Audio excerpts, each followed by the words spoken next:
Hey everyone, and welcome back to our DC Films podcast. This is episode 18, our final podcast before we all see Justice League this weekend. There's no real subject other than probably just our thoughts on Justice League before we see it, and the reviews that have been coming out the last couple days. And joining me are some familiar faces and some people who have been with us in a while. So if you guys want to go around and introduce yourselves to the listeners. Hi, I'm Fatma, and I'm Stay Awesome Gotham on Tumblr. Hi everyone, I'm Jean. I haven't been here for a while. I'm Bad Activity on Tumblr. I'm Danielle, and I'm a Social Justice League on Tumblr. Hi, I'm Katie, and I'm Story Advocate on Tumblr. Okay, so today, again, there's no real set subject to talk about, so we can mostly probably gonna be rambling. But we were just talking before we were recording just about the reviews that have been coming out over the last couple of days. And I know, Danielle, you had some worries considering, you know, you're hoping for bad reviews. Oh, yeah. I'm in the middle of my emotional journey. And honestly, so when the social media reactions for the movie were first coming out last week, I was happy because my whole thing is I want positive reviews to an extent. I want enough positive reviews to get more people to see it, so hopefully they can enjoy it and maybe see more of the DCEU in a new light.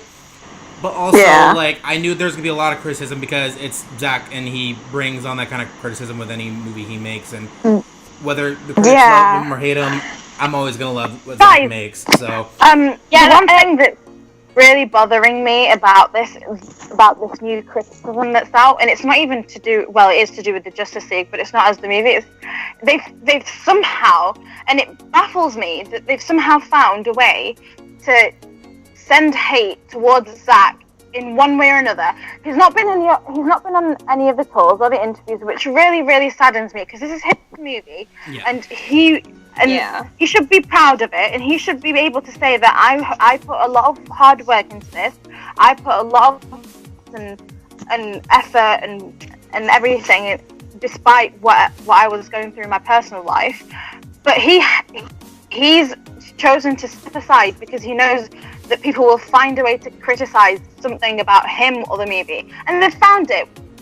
Flipping different images because of the Wonder Woman gear and armor, and I'm just like, how pathetic is that? All it takes is a few clicks on Google to make sure that he actually used both of them, and apparently so did Patty Jenkins, and then now you've got people like Jessica Chastain and God knows who, like major Hollywood stars getting involved in this. And it just really, I'm really angry. Like, I'm honestly really pissed off. Every time I see that meme, it's like a meme or comparison pic. I'm just like, how? Why? But yeah, it's just horrible what they're doing to him. And I'm just like, he can never win. Even the movie's turned out to be good, and people are enjoying it, so they've found a way to criticize him and make him the bad guy. I just don't get it. Yeah, and that's what, like, this has happened with every movie in the DCEU so far. Like, some big story, like, most of it comes to Zack, because that he's, for whatever reason, critics and people just love to hate Zack Snyder for no reason, and they'll find reasons to hate him, call him a sexist, call him a misogynistic pig, and all this stuff, when there's clearly a ton of evidence to the contrary. And it's just so frustrating. And again, like, to see Jessica Chastain, who's I think is one of my favorite actresses working today, to be jumping on board and saying, "Oh, I miss Patty Jenkins," and blah blah blah. I'm like, girl, you can't just, again, take the time, like the 2 seconds to just look at, like do some, excuse my language, do some fucking research instead of just jumping on the bandwagon of, like, oh, Zack Snyder's a sexist and he's an awful person. Like, people... No, and then I saw one... Isn't this the second time that she's reacted to some sort of stupid clickbait this way, though? She needs to be very careful and do some research. Just don't open your mouth. It is. I think I seem to remember calling for a retraction from her on something that was patently false. Like, absolutely false. I don't remember... I can't remember off the top of my head what it was. But it was... Sorry, go on. Do you remember what it was? I do remember something major happening, and then she didn't even retract or apologize. As far as I can remember, she justify herself by changing the narrative of what she was saying, or the whole story. It was and a she didn't do patently that. false headline by the Hollywood Reporter. It was the Hollywood Yeah, I think I know what you're talking about. I don't remember what it was. Absolutely false, and she's done she this before. Yeah. Handle about it. Yeah, and then like here's the thing. It's just I've reached a point where, like, Zack Snyder movies are amazing, but I can also sit there and criticize his movies and be like, well, this is a bit too over the top, or like, nothing is perfect. No movie out there is perfection to the dot. There's always something to critique. I'm not going to stand him. But the way that I've seen people treat him, and the way that I've seen the press and comic book fans, whether they're DC or Marvel, have treated him, I find myself standing for him and saying, no, he's perfect. Leave him alone. And I know that that's dangerous, but it's just, yeah. Anyway, apart from that, that whole story came out and broke, and I remember looking at it and being like, oh my gosh, and I just kind of looked at it for a bit and I thought, I'm not even going to react to this and make my decision one way or the other till I see the movie, because I don't really know. And then sure enough, like, even other people were pointing out, that's a freaking behind the scenes footage where obviously he was like, hey guys, look, the Batmobile, do you guys want to take a picture next to the Batmobile? Like, so it's not in context, and it's not at all like a shot from the movie. And then you've got Patty, who posted the similar picture of them at work, in training outfits and stuff like that. They wore them when young Diana was running away from her teacher and stuff like that. So it's very obvious that there's more to this than just a basic, oh my gosh, it's a man, look what he's doing. And I have to say, like, once I started paying attention, every single one of those chicks have worked on their bodies really hard and have really, really defined abdominal muscles. Oh, yeah. And Zach himself works out, loves muscles, and like even Man of Steel, I watched it today, and, I'm not saying that he's not giving us a treat by panning down Clark's torso when he holds up the oil rig. I'm not, that's enjoyable, but who's to say that he's not panning down and going, ooh, we'll give the chicks the cheap thrill, and instead he's going, check out the muscle structure. Look at how awesome that muscle structure is, especially because he worked for that. And so did all the girls. And so, in the end, I know there's a lot of crap going on in the universe, and there's a lot of sexual problems coming out, that we've all known were there and are suddenly getting the spotlight recently. And so we want to be hair trigger, but you really need to make sure that it is what it is before you just start slinging accusations. And the bottom line is, I can't swear one way or the other this way, and I'm not just gonna jump all over him. Like, when I've got Samantha Joe saying, I felt like it was fine. It was better and more comfortable, and I didn't rub in certain places. And when I'm looking at that, I'm going, who's to say Zach wasn't going, look how awesome they are. If they're so badass, they can go out there and somebody's dagger shatters on their abdominal muscles because they're so shaped. Then look at what a badass Amazon. It's entirely possible that that's what he's doing. I don't even know. So I'm just going to run and go see the movie. I think, too, what the interesting thing is about the conversation that this made happen, it's annoying that it got reduced to sort of like a polarized thing, because I always find myself in the middle. Like, there's a bunch of people saying this is no big deal, and I kind of do think that bikini armor is a big deal, and I do think that bikini armor is a problem in the industry.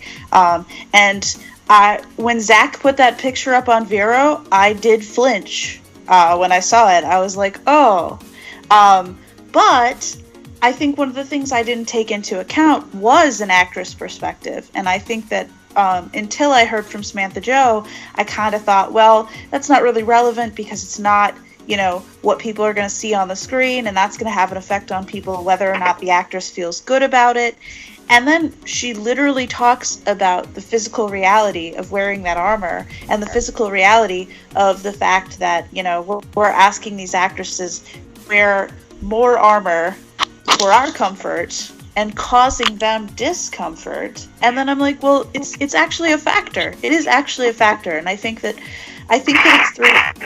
And I I was talking with a friend about this last night, and it's like there's 3 dimensions to this. There's the point at which the actress feels empowered. There's the point at which the actress feels comfortable, and it's actually critical to the work she needs to do, which apparently has a lot of bearing on it does when either having or not having her abs covered.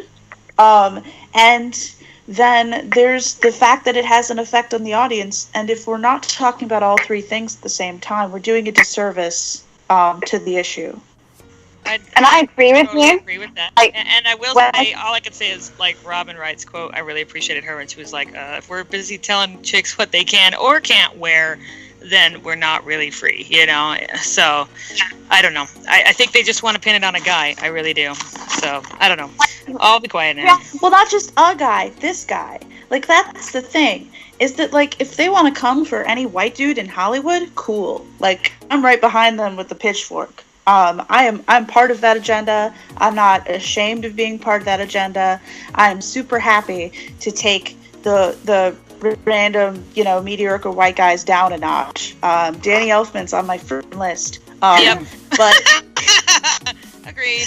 but like, it's targeted. You can't choose who you criticize and who you don't criticize. And the fact is that the majority of these people are very quiet when other people are being criticized for things.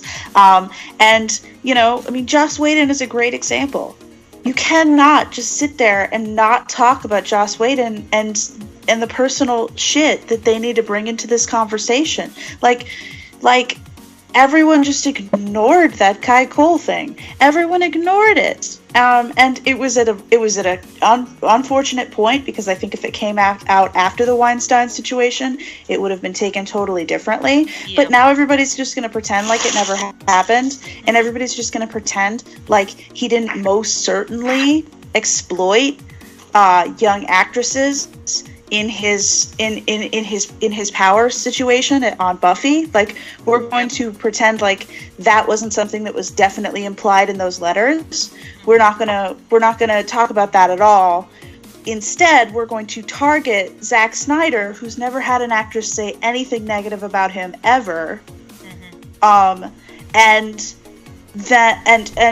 focus on shit like this, which, like, it's worth discussing, but, like, it's not worth blowing up over. Like, if this could have been a calm, rational discussion, we probably would have heard from Samantha anyway, and she would have been like, hey, what kind of journalist doesn't call that actress for comment in the first place?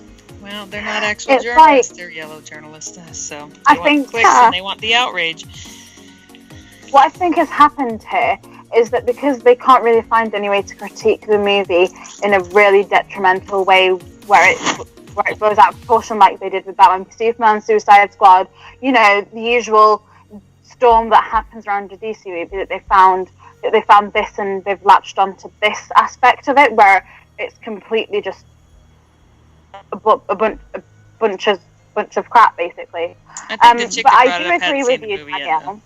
I do agree with you, Danielle, with the I don't feel comfortable with the bikini armor, and to be honest with you, I still don't feel comfortable with Wonder Woman's costume. I was gonna say, like, she doesn't have a bikini on, but I would cover her shoulders. I really would.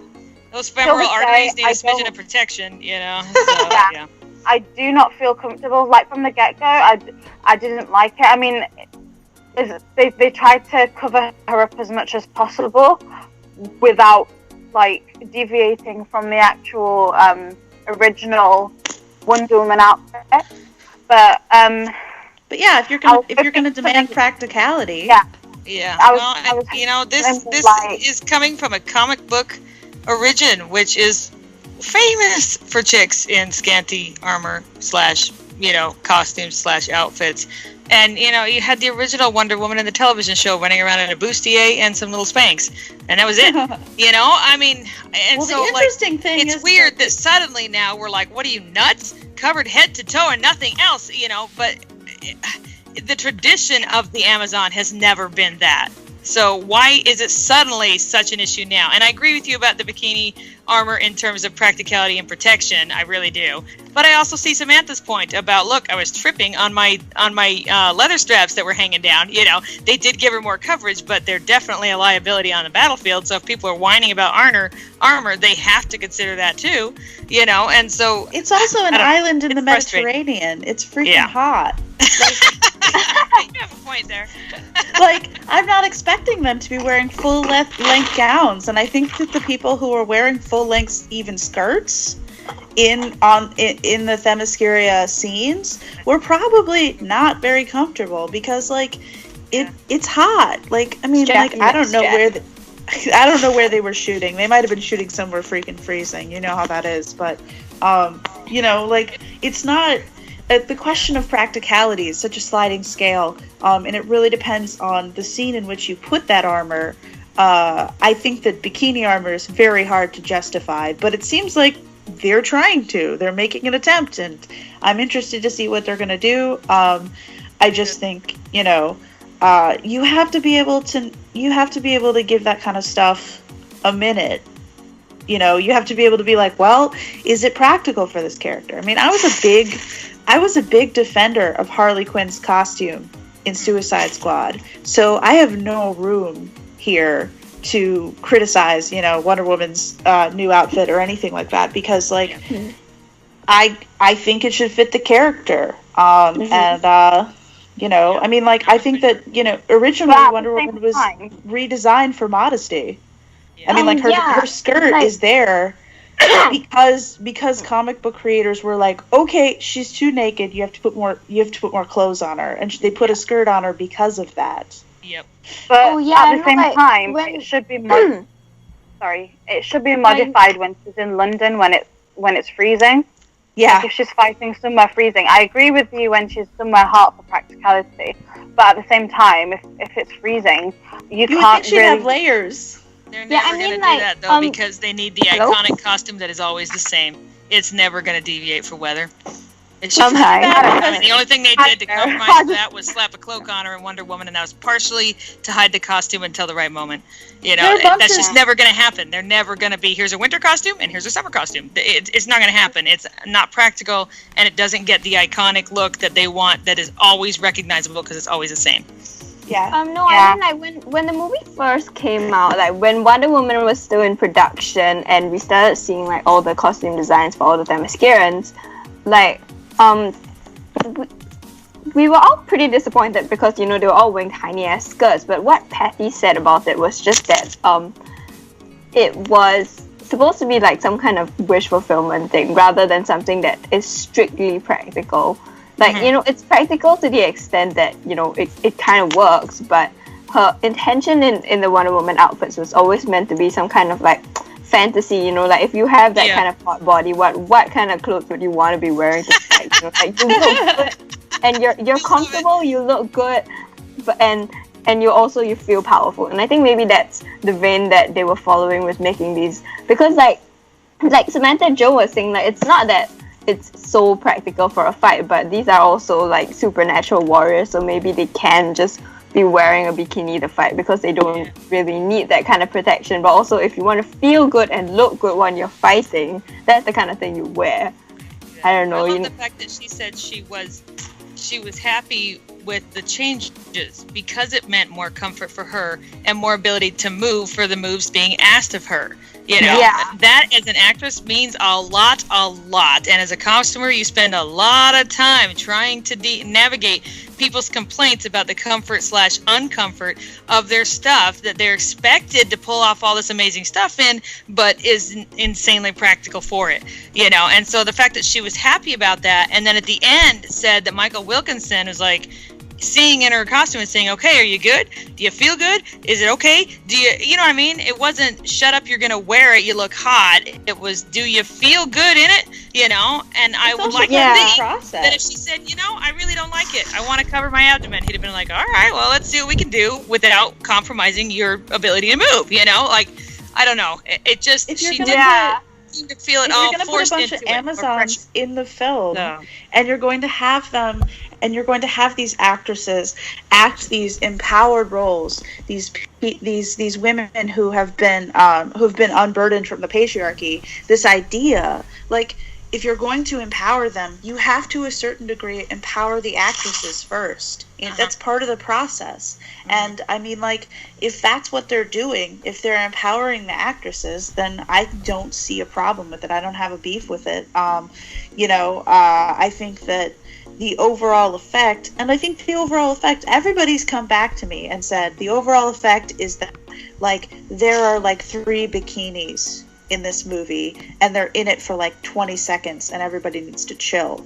I can believe it. Like, of course, not everybody's going to be wearing that armor. Of course, there's going to be a variety of armor. There's going to be, if they all showed up, if a horde of bikini-clad ladies showed up in one of these battles, it would be glaring. It would and then we're all like, okay, I call bull crap on that. I mean, immediately, because that's the kind of crap you used to see out of, the 70s and stuff like that. What was that, like that girl, oh gosh, Raquel Welch, was it like some kind of amazing Amazonish type of warrior princess and stuff like that? She had like a leather thong on and the tiny little triangles over her boobs, and that was it. And it was no support. It wasn't, quote, practical in any way, shape, or form. It was just, look, doesn't she look hot?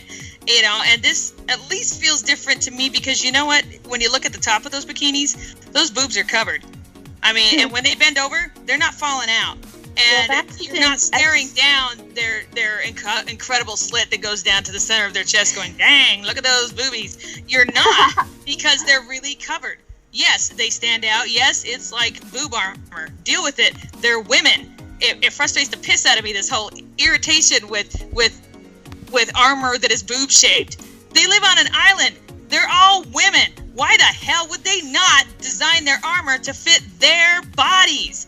Who gives a crap what anybody else in the world wears? If they want to design armor that goes over their boobs and shapes their boobs, then whatever. That works for me because it's their, I don't know. If you're going to engage in this fictional thing, you know what? They're designing it for themselves, and they don't give a rat's butt about what the outside world thinks. So, okay, I'm going to get off my soapbox. Oh, how'd I get up here? Sorry.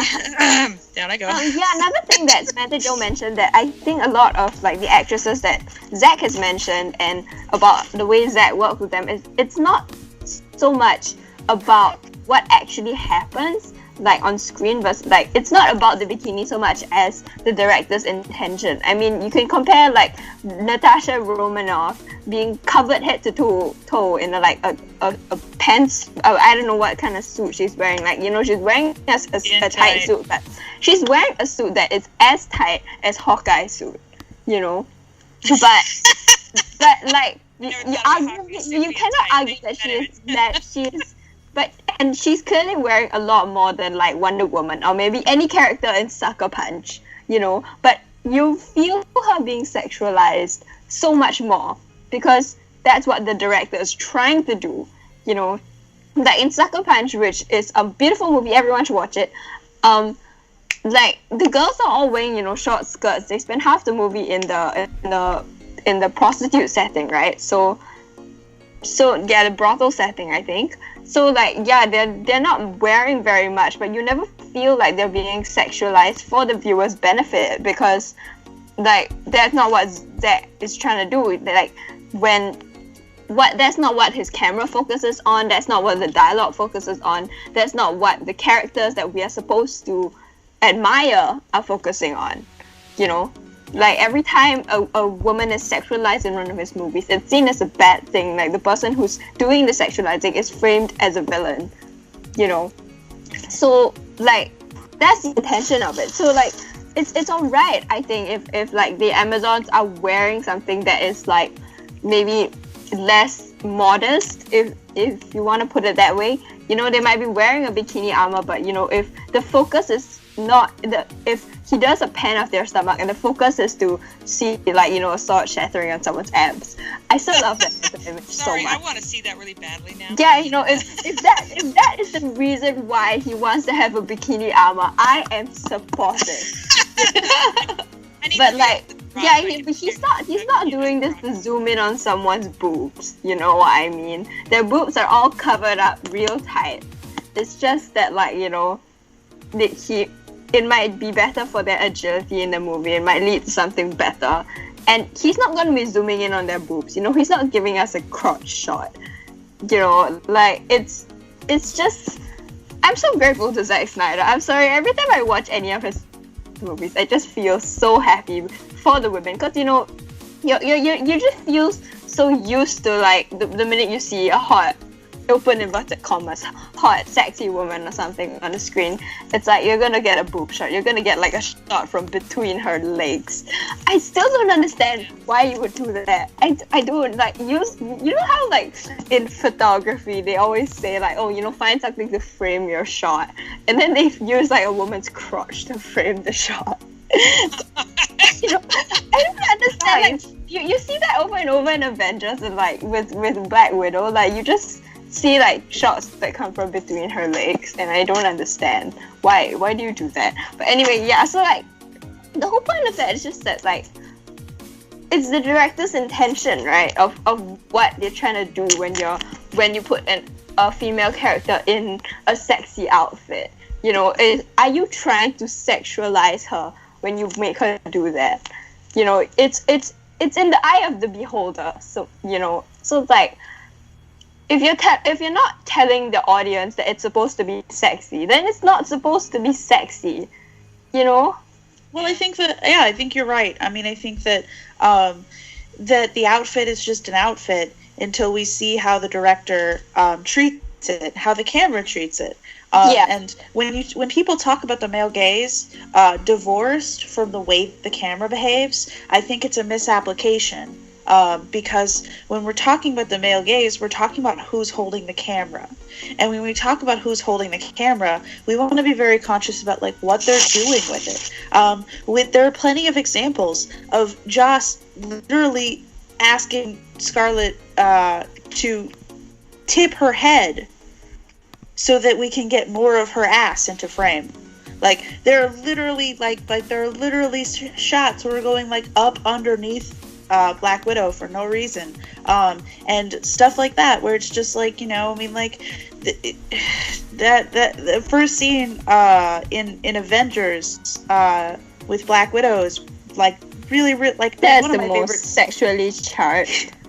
It was one of my favorite scenes, but it's very rape culture-y. It's extremely like, it's a sexualized kind of violence that he constantly puts her under. And you don't see that kind of content unless a director is trying to make the male audience more comfortable and make the female audience less comfortable. And that's exactly what's happening. And that's exactly the effect it has. And I think, you know, bikini armor can be used to make the female audience feel alienated by a movie.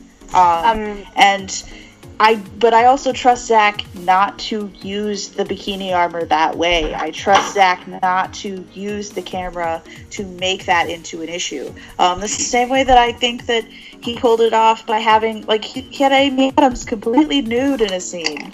And still managed to have that be a scene that didn't make me feel excluded, that didn't make me feel like a man was holding the camera and he was definitely trying to, like, see what's under the water.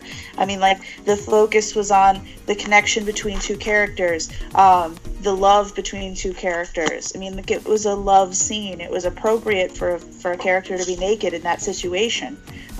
You know, Clark knocks on the door, kind of, when he first comes in. Like, there's definitely a lot of things. Like, we have a lot of examples of what could have happened in that scene that's happened in other movies that would have made it a really uncomfortable place to be a female viewer.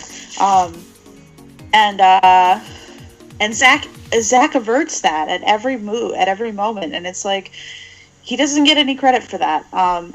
You know, I think to a certain degree that's fine, but I think that the idea that he would be criticized for shit he didn't do is really frustrating, because I don't think that he deserves congratulation for not being disgusting.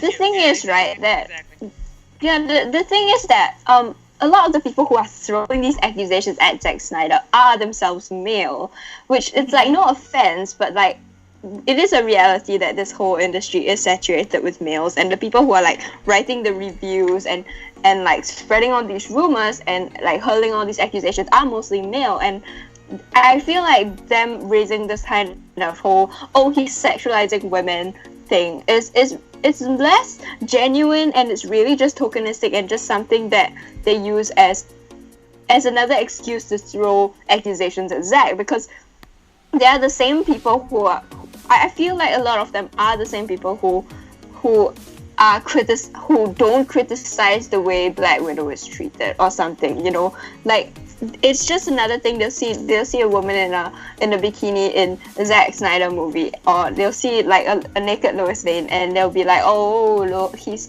another reason why he's an awful director. And like most of the women who watch these movies, just they express, like some of them might express concern, but the majority of them would say that they don't feel sexualized, they don't feel targeted, they don't feel uncomfortable with anything Zack Snyder's doing in terms of of the way he treats women in his movies.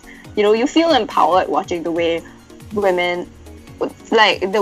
he treats women in his movies. And yeah, I don't want to make generalizations, because I know there are definitely those who feel like what Zack does is some form of sexualization. But you know, I feel like as a general thing, a majority of those people who are making these accusations are, you know, male, and themselves might not actually care that much, and using it mostly as just another like piece of ammunition against Zack, because yes, that's just how an argument they had last week. That's how I felt about this.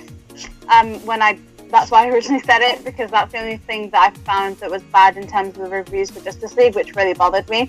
But at the same time, it's kind of I kind of feel weird to actually hear people say good things about a DCEU movie, and I don't know whether that's because of the shift in tone. The way Henry Cavill explained it in one of the interviews was really, really nice. He said it's not light and fun, it's just it's a heavy, I can't remember how he explained it, but he said gallows humor, didn't he?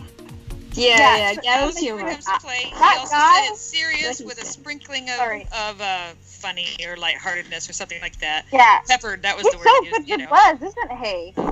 Yeah, he's really good with words.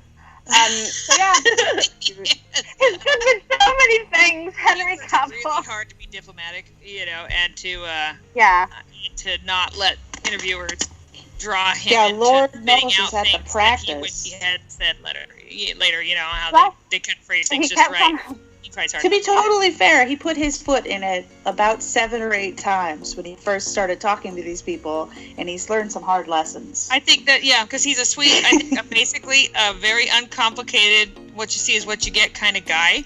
And so I think he wandered in like, you know, a sweet little lamb and had no idea. And then got eaten alive and was like, oh, you know, so yeah, he's learned some self-preservation there. I agree. He has learned the hard way, you know, okay, these people aren't out to be my friends and they're not presenting who they really are. And so I'm going to be very careful about how I handle this. It wasn't just the whole like tone of the movie, but the one recurring question that he always got was the mustache thing. And he's been so nice, even though he's had like so many questions about it, but he's found different ways of answering it with humor. So it's been great watching the interviews and seeing them like talk about the movie, and it's just he's guys, so sweet. I swear, movie's like, tomorrow for me. That one guy was like, I must ask you a question, and he's like, you're the third one today. Yeah, he's very sweet. Yeah, It's But always you nice. know, on this entire press tour, every interview that Ben Affleck has done, like Ben Affleck has been really patient as well. Like the whole cast has been really patient with this. But like you can feel him internally sighing at every question because it's like I feel like he's always on the brink of like trying to make a sarcastic joke about it because he's so done with this. But like he knows that if he makes a single joke, he's gonna like get a bunch of great groovers movies and getting these garbage questions. Like he'll be like, "Oh, what's it like to play Batman?" You can just feel it on the tip of his tongue. He's about to say like, "Oh my god, I hate it. I'm done with this," or Like, something. I've answered this question 80 times, you know? Come on, guys. Yeah, exactly. You can just feel the sarcastic answer on the tip of his tongue, but then he'll like hesitate Well, for a second and he'll be really like, is "Okay." persuasive. the majority of these interviewers have already seen the freaking film. I know. couldn't think of like a smart That's the weird thing is question. too is like, like, what couldn't can we they see from do it? Batman in this? Some of It's their yeah. questions are really embarrassing and how simple and lame. I know. Sorry, Nick. Nick, Go ahead. sorry, I Go was trying to say something. Yeah, go ahead. Go ahead, Nick. No, it's just my whole thing is like watching this stuff, and I noticed like Ben, like he is holding back to an extent. Like I do see that. I think a lot of it too is he has to be careful with what he says because any little thing he says, like maybe even if he's joking about, oh, like, Yeah, I'm so tired playing exactly. Like, Batman, he that's can't gonna say be anything run in more. every single publication or online Oh, yeah. news source as like, oh, Ben's finally done with Batman. Like that just happened the other day. I Like was it's gonna say, never didn't that gonna happen end. last night? I was like, oh, here we go again. And all he mentioned was that, I've got the Batman movie in there and stuff like that. But sooner or later, I'd like to find a nice way to transition out, stuff like that. He didn't say he was done right now. He didn't say he was sick of it. He didn't say he was out. He just, wanted to find a nice transition. And He's also probably negotiating right now. Yeah, I can see that. It is not good for him to get on all these interviews and say, I want to play Batman forever. Batman is my life. I Yep. can't live without Batman. Because that We puts agree. him in a bad position when it comes to bargaining for his, Yes, for his it does. contract. Yes, and it he does. needs to bargain really hard because I have a feeling a lot of changes are being made behind the scenes at Warner Brothers. And Yep. everybody needs to have their shields up. Yes, And the idea that nobody understands that, like the idea that everybody is literally like, oh, well, he just hates the role because, and it's like, no, he's just reevaluating his place and trying to get the most that he can out of Warner Brothers. He's not, Yep. he's at war with Warner Brothers right now. Everyone is. Oh, like, yeah. Well, and Amy Adams skipped the premiere, and I'm not entirely sure that wasn't about her relationship with Warner Brothers. To be yeah, it's totally really hard to honest. say, and that made me sad. It really did. But I will say, in terms of Ben, even if, and it's a big IF here because it's conjecture and I know nothing, even if he was looking at, well, I don't want to play Batman the whole rest of my career, I don't want to pull an Iron Man, then that would be okay in my perspective, simply because settling yourself in to play the same role for 10 to 15 years is like the perfect way to end your career. Like, I mean, it will Robert Downey typecast Jr. you. People will never look at you the same, and you become like Mark Hamill, who is an amazing actor and won a Tony on stage, and yet still could be considered for the film role of Amadeus. You know what I mean? Like, come on. He went behind the cameras and started doing voiceover work because everybody looks at him and goes, "Oh my gosh, Luke Skywalker!" And so, like, he's not an idiot, and he likes to direct and do other projects. So even if, he was looking at, I don't want to play Batman forever because I feel like my time is limited here before I get stuck, then that is okay too, and that's completely legit. It doesn't mean that they need to freak out, jump all over it, put up a million clickbait articles, but oh wait, yes it does, because that's the only way they make money. But I also agree with you, Danielle. I'll bet you money he's negotiating right now, and he would be a stupid moron, which he's not when he's been in this business long enough to get up there and go, I want to be Batman forever. I can't imagine. It would be a terrible, terrible move, and nobody is going to do that stuff. Nobody's going to do that stuff right now. Everybody's contract is up. Everybody's making big moves, and all of that stuff is in doubt right now for a reason. It's in doubt because they want to get more money or more control. I think Affleck will probably be bargaining for more control because Snyder used to be a really great shield to him, and if they're going to scale back Snyder's involvement in the DCEU, he needs something else. He needs some sort of shield, and he's going to have to put that in his contract. Exactly, yeah. He's going to have to bargain for more power, so to speak, if they're going to start downsizing Zach's influence so that he can then have the influence and not just be up the river. So Um, Even from another side to this is the fact that Batman is currently 45 to 50 years old within the next about 10 years. I mean, Batman's amazing, and he's my favorite, and he's the one that got me into this addiction. It is an addiction because Yeah, what if we hand it off? I'll pee my pants. But, I'm so excited. But like, Nightwing. Okay. I'm sorry. No, and that's the thing. Like, also, I understand it's so easy, especially coming from him. Like, he's been dealing with a lot in his life in the last few years, considering his actions and his marriage with Jennifer Garner falling apart, and like he's trying to be there for his family. Like, no matter what, like you have to understand, like he might want to do it for his kids or whatever. He might want to try to do it and negotiate for more money, but we can't ask him to play the role forever. Like obviously, the reality is the DCEU is going to end at some point. I don't know how long it's going to be, and I'm not saying Ben has to be playing the role for like 20, 30 years or as long as the DCEU goes. If they do a reboot at some point, fine, whatever. But for the time being, like, if he wants to maybe even like take a break and maybe like not have so much focus on him or whatever, that's fine, whatever. But it's my problem with him is when they run these articles saying that he's so done with it. It's at the same time, it's like it's because you guys are always like looking for the tiniest little bit that he's ready to be done with this franchise because you want to admit that the DCEU is a failure. That's just where the whole thing comes from. These critics and like sites want to admit that the DCEU is a failure, so that way they can reboot it and get the DC cinematic universe that they want, that is more like Marvel and that it follows a formula. So that way they even just want the headline. They just want that headline. They want to be the first person to pull the trigger on this universe and say and it's they want over. The vindication. They want the vindication of, see, I was right. I've been saying this from the start. It sucks. It's just plain rotten through and through. Sorry. I'm right and you're all wrong. They want that. It's all pride. So, yeah. Anyway. No, all right. Anyway, on a more positive note. I know. Guys, the movie is coming out tomorrow. Well, at least for me. This time tomorrow, I'll be waiting for them. Actually, I'll be at the theatre, waiting outside the doors and ready to go in to watch the movie and be elevated to cloud 99. I know, me too. Not 100. Like literally, that's So, me in literally like 3 hours from now. I've been literally like on like the tip of my toes, like jumping like a little like child before Christmas. Like it's same. Like, and it's this weird feeling, and it sucks because my fiance is stuck at work, so she might end up having to like meet me at the movie theaters. Might miss the beginning of the movie, so it sucks. But like as a fan, I'm just like this has literally been a movie I've been waiting for my entire nerd life. Like even when I was a kid, there were like so many, because my family collects Entertainment Weekly, and that's when I was a kid. Like that's how I knew about like all the different movies coming out and stuff, and like that's how I really started to like fall in love with the film and just like was just like reading about it in that way.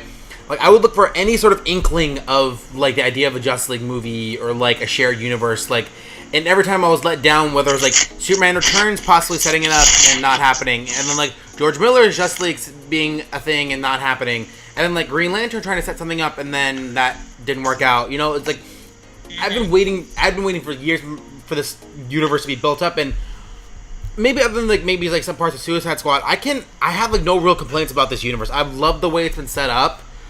It's been a long, long journey as a fan. Not even just like as a fan of DC, but like even a fan of the DCEU, because it's been a lot of shit over the years, and it's not going to stop unless Zack Snyder no longer directs, and in which case that's the point where the critics are going to be happy about it, unfortunately. But I just want to say I love this universe so much, and Justice League looks amazing, and even though like There was a bit of trepidation when all like the original initial positive reviews were coming out over social media over the weekend, but now like, what? Oh my god! But now looking at, there's a lot of critics.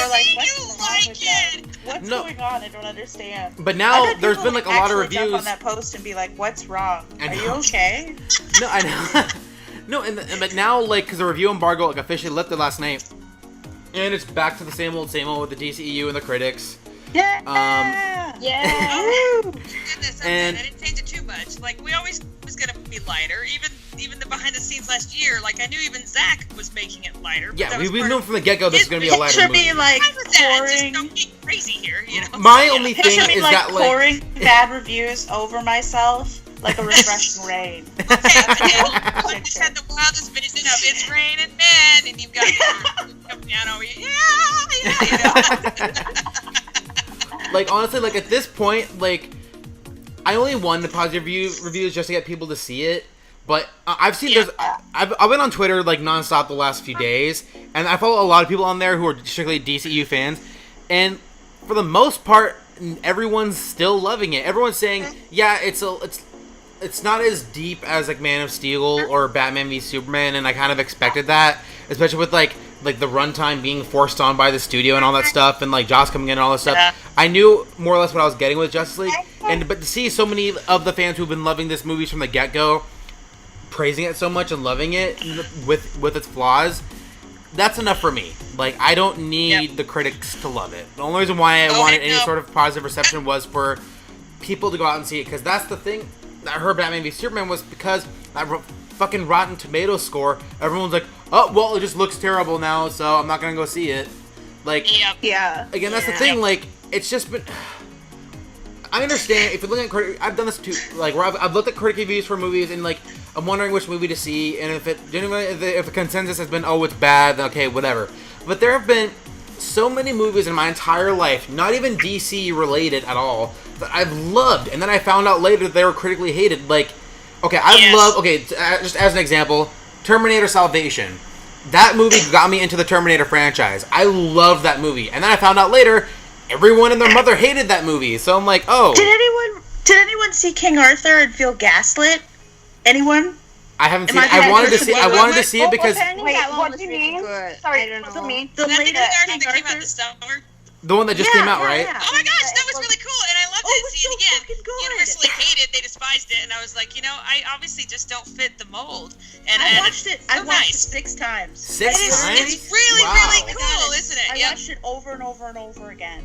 Katie McGrath it's deserved freaking a little brilliant. bit better. I was like, oh man, you know, A lot of things deserved a little bit better.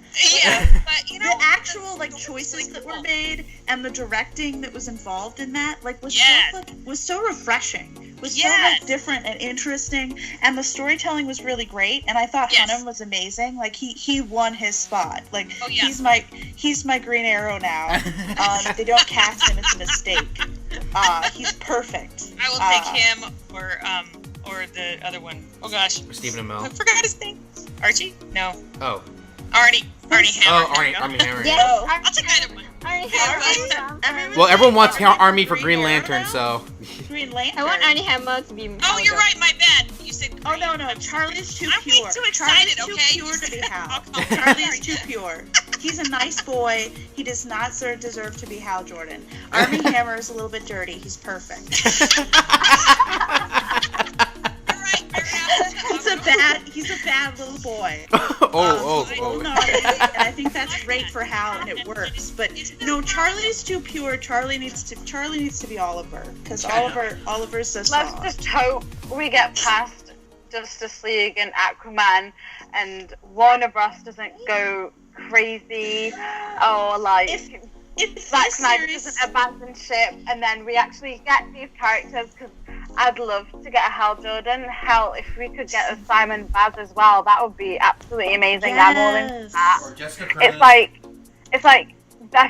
It's just that it's the hope that the people at the top don't change anything. Sorry. Sammy. Tell Sammy we said hi.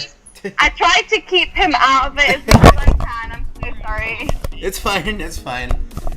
I think that if the franchise sinks, it won't be because of the franchise, and it won't be because of any of the creative people involved, because right now we have an amazing bunch of creative people involved.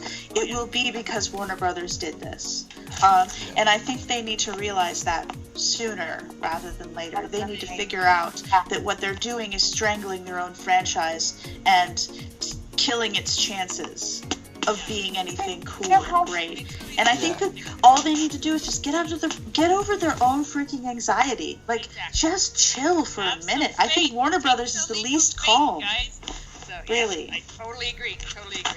But it's really nice to find a whole bunch of other fans like you guys and everybody else in the DCEU universe that all love this kind of thing, because I think a lot of us, we just don't fit the regular mold of what everybody, quote, likes. You know, we're always the ones that are like, oh my gosh, I love that. What do you mean everybody hated it? You know, and so it's so nice to actually about it. Are we going to exterminate the kind of movie I like? Like, is that what's going to happen now? I know, that's what I've been afraid of too. I just sit down and watch it, but, you know, I always end up loving the ones that just don't jazz the regular public as much, you know? I don't know. and that's why, like, for me, like, I felt like, even when I saw, like, The Dark Knight Rises, I really enjoy that movie, but I feel like I didn't love it as much as other people did, because I went in on, like, maybe because the bar was set so high because of The Dark Knight for me, but, like, that was a movie seriously. for me. Yeah, but, like, watching that movie, again, I enjoy it, and, like, I'll watch it on occasion, but, like, I don't, like, have, like, a deep love for it like I did The Dark Knight or even Batman Begins.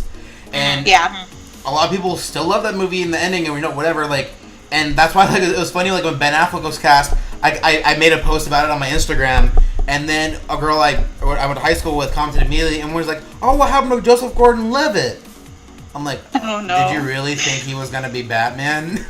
Like, people get confused between the universes. No, yeah, and that's not their fault. Well, like, I don't blame them. There were people who were outraged that Christian Bale wasn't doing it again. I know, and it was like, he said he was done, man. He's been saying he was done since, like, the fucking Dark Knight, because, like, the cowl has passed, like 5, 6, 7 times. Like, you need to chill out. Like, you realize this is normal, right? Like, Christian Bale wasn't going to play Batman for the rest of his life. I know. You know, most of these dudes don't get to play him for more than one movie. I know. Christian Bale was a weird exception, and now he's kind of like a weird rule. I know.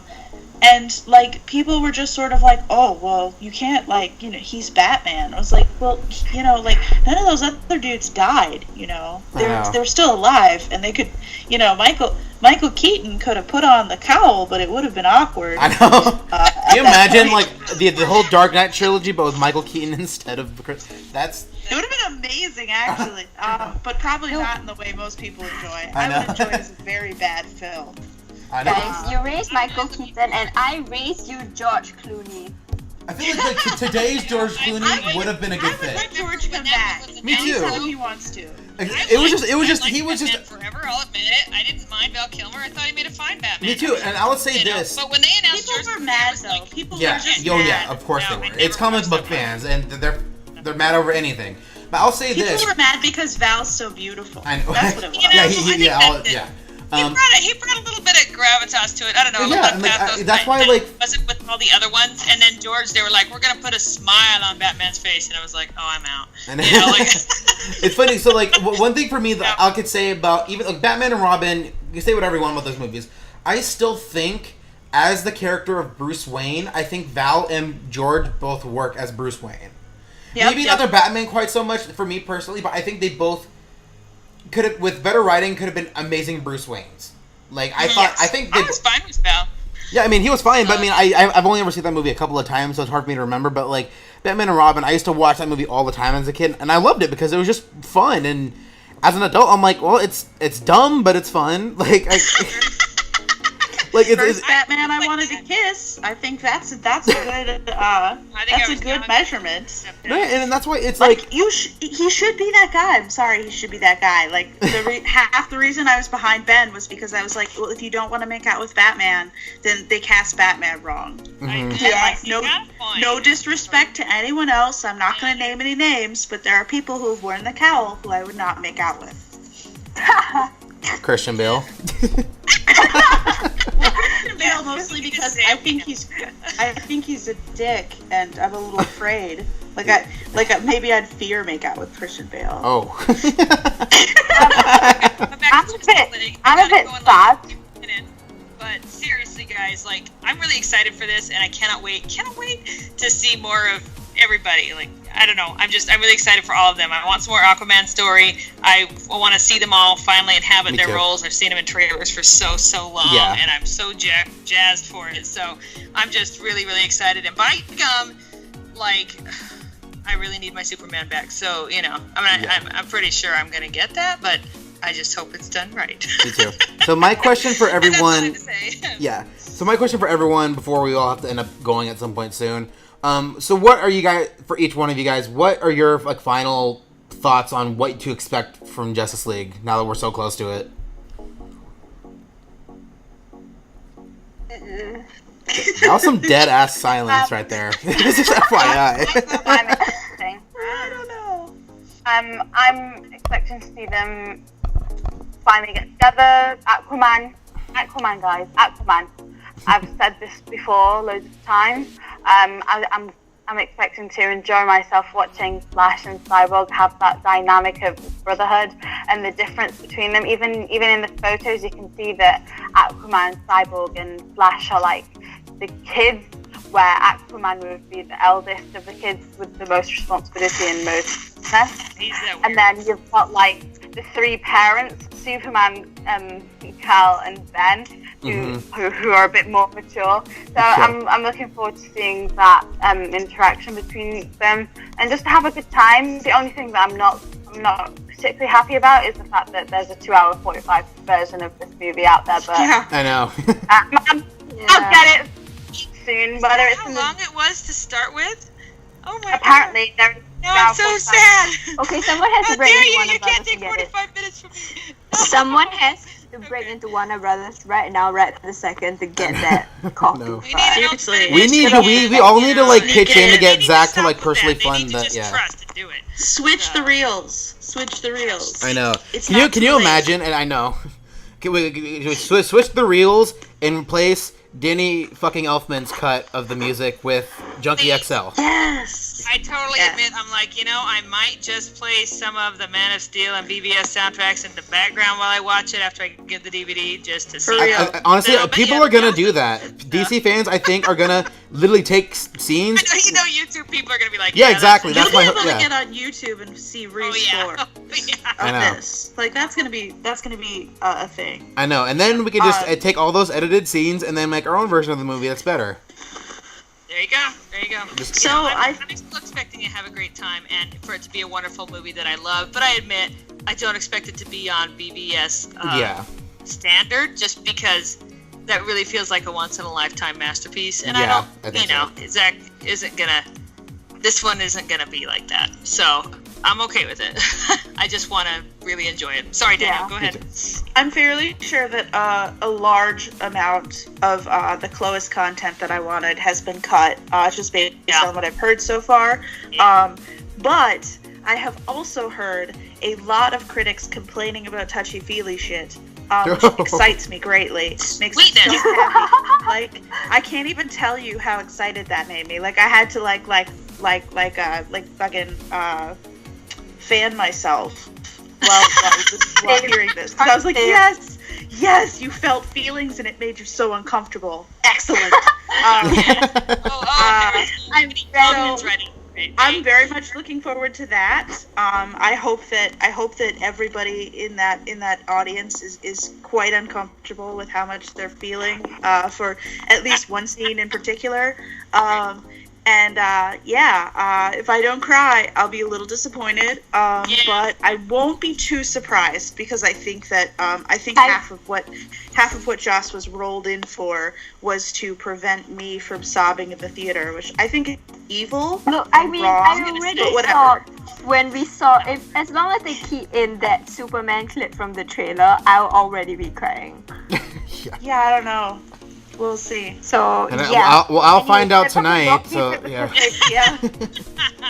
Oh, you're watching it tonight? Yeah, I'm literally in like please in like 3 hours. Tears yeah, if you guys want, I'll like message you guys like individually and let you know if you guys are gonna like it or not. Like, I'll definitely give you guys. I'm not gonna spoil anything. I promise I'm not gonna spoil anything. Because I'm watching it like literally today. Like it's 7 a.m. right now. My movie's booked for 6:45. Wait till Friday. I am so ready. I'm just saying. And also, I just want to say, so for anyone watching our podcast for next week, that's just probably going to be like 5 or 6 hours of discussion, probably. Just FYI. Yes, it's time. I'm ready. Okay. So, do you know when on the chat when you say when you tell us how you found it, make sure that it's on a scale from 0 being crap to 10 being Batman v Superman awesome. Okay, That's how you scale it out for us. Alright. Is that I'll okay? definitely do that. Does that make sense? Yeah. On a scale of 1 to 10, where 10 is BVS, how And one is like Age of Ultron or something. Oh no, Iron Man 3. That was. I don't know. Has anyone seen Ragnarok? I have Oh not. my god, I have not. What? I found a new bottom. Wow. Oh my gosh. Right. What? You didn't find it fun? Oh my god, it was so fun. It was so fun I died. It was terrible. But like everything that people complained about in terms of Batman vs Superman and the editing, those were the problems that Ragnarok actually had. So it was really dissonant watching it in the theater. I was like, hey, you guys notice this doesn't make any fucking sense? Nobody cares. I know. Okay. It's funny because my family's been like seeing it like periodically over the last couple of weekends, and like they've invited me a couple times. They're like, oh, you haven't seen it yet? Do you want to go? I'm like, I've legit been busy, but also I'm like, nah. I'd rather save my money to Okay. watch that. I'd rather save my money to watch Justice League.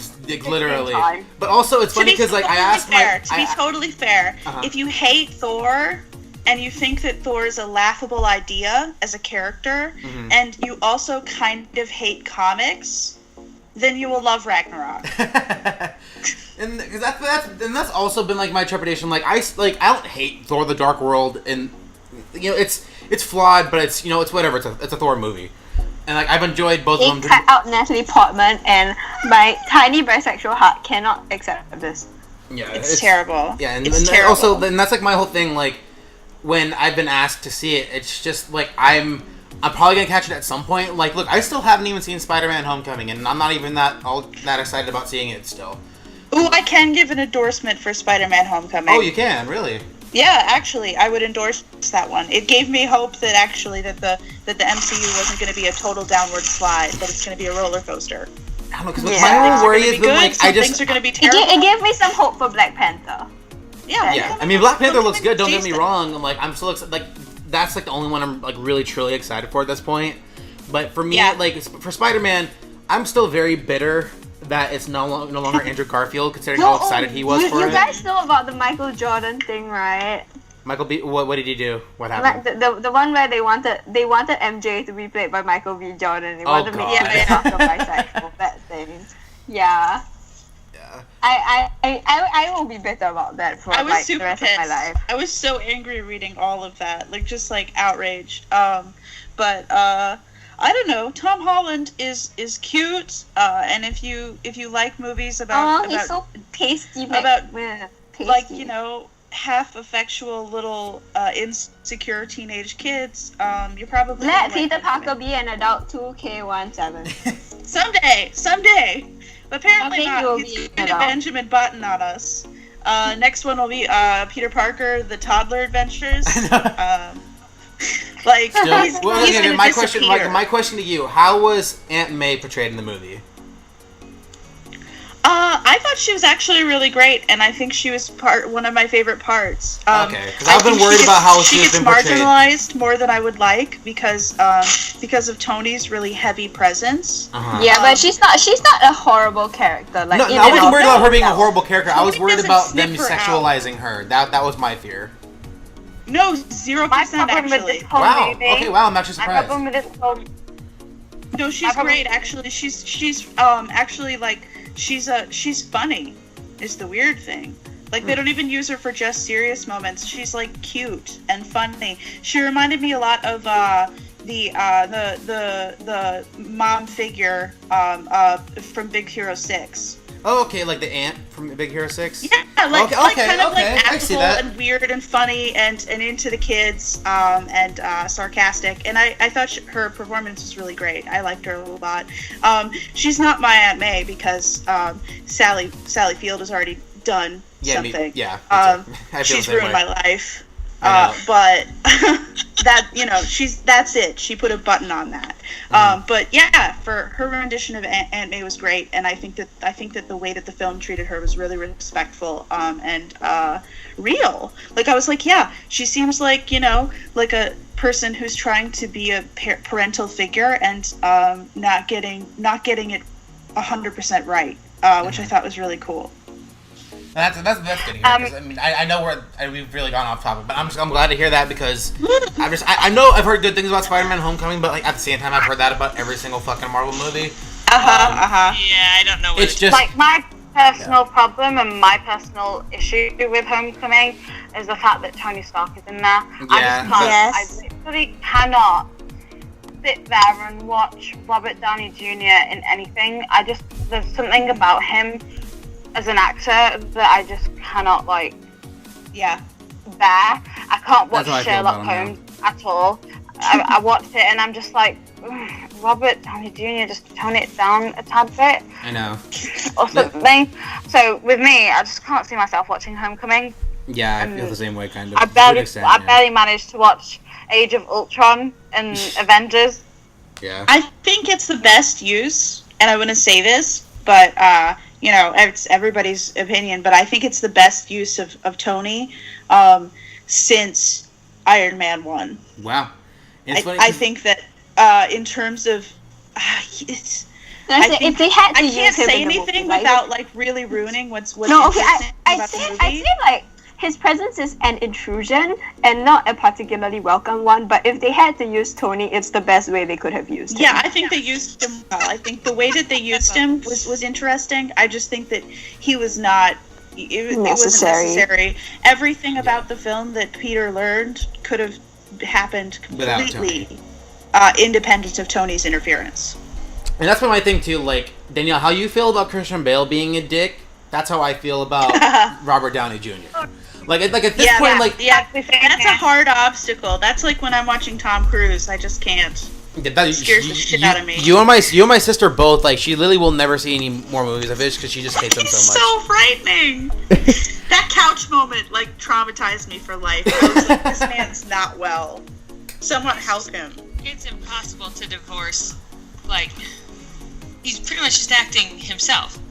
And when you know him and you don't particularly love who he is, and then he's on screen, and it's not another character that you can at least go, okay, well, it's not Tom Cruise, it's such and such. No, it's still Tom Cruise, and so you're just staring at him going, I really hate you. And you're right, it makes you unable to engage, and I know lots of people have this problem with many actors, and if they are only playing themselves, then all you can see is them. And, and even half the time, even if they're playing a different role and doing fairly good, if it's just still their face, and you're looking at it going, I don't like you, So like now, like it's funny to bring that up because now with everything coming out with Ben Affleck, like my fiance now kind of feels that way about Ben, and I can't give her any shit for it because she has fair points.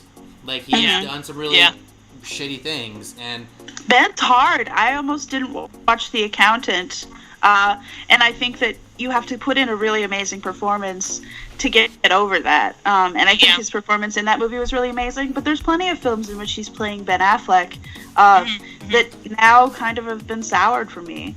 I think it depends on. Yeah, I think you're right, Nick. That it depends on how far they are from the character. Yeah, and for me, that's why I can for now, at least for the time being, unless something comes out and he's done something even worse. Then that'll be the point where I'm like, I can't unsee that now when I watch these movies. Yeah. And I hope nothing more happens, and I hope he becomes part of the solution and not continue to be part of the problem. Yeah. It's so weird, man, because he's got a charity that he does in Africa or something like that. I mean, he seems like he really is working so hard in certain areas, and then you turn around and go, how exactly does this work together? This this is weird. They don't jive. So something is wrong somewhere, and you kind of need to fix it and make it all one, If you're going to be a total scuzzbag, just be a total scuzz and let us write you off. Or if you're going to be good and learn and move on, then do that, please, and it's just, it's really hard trying to put them together. Yeah. Not everyone's a total dickhead, though. I'm sure we all view ourselves as the best of the best, but people aren't black or white. Yeah. You get what I'm saying? Totally true. And totally true. I'm not trying to excuse his actions, not No. one bit. I mean, on one hand, he has done things that aren't agreeable, but on the other hand, he does stand. Oh yeah, Sammy, we're talking about Justice League. Sorry. I found Justice League. Yeah, he's talking about. Oh, the top that I'm wearing tomorrow is like a jumper with the Justice League, all 6 of them, so it has Superman on it as well. Oh, that's cool. And then Justice League.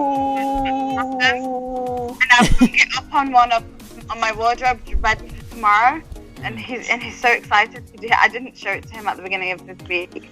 But yeah, that's what I'm wearing for the day tomorrow. But yeah, I don't know.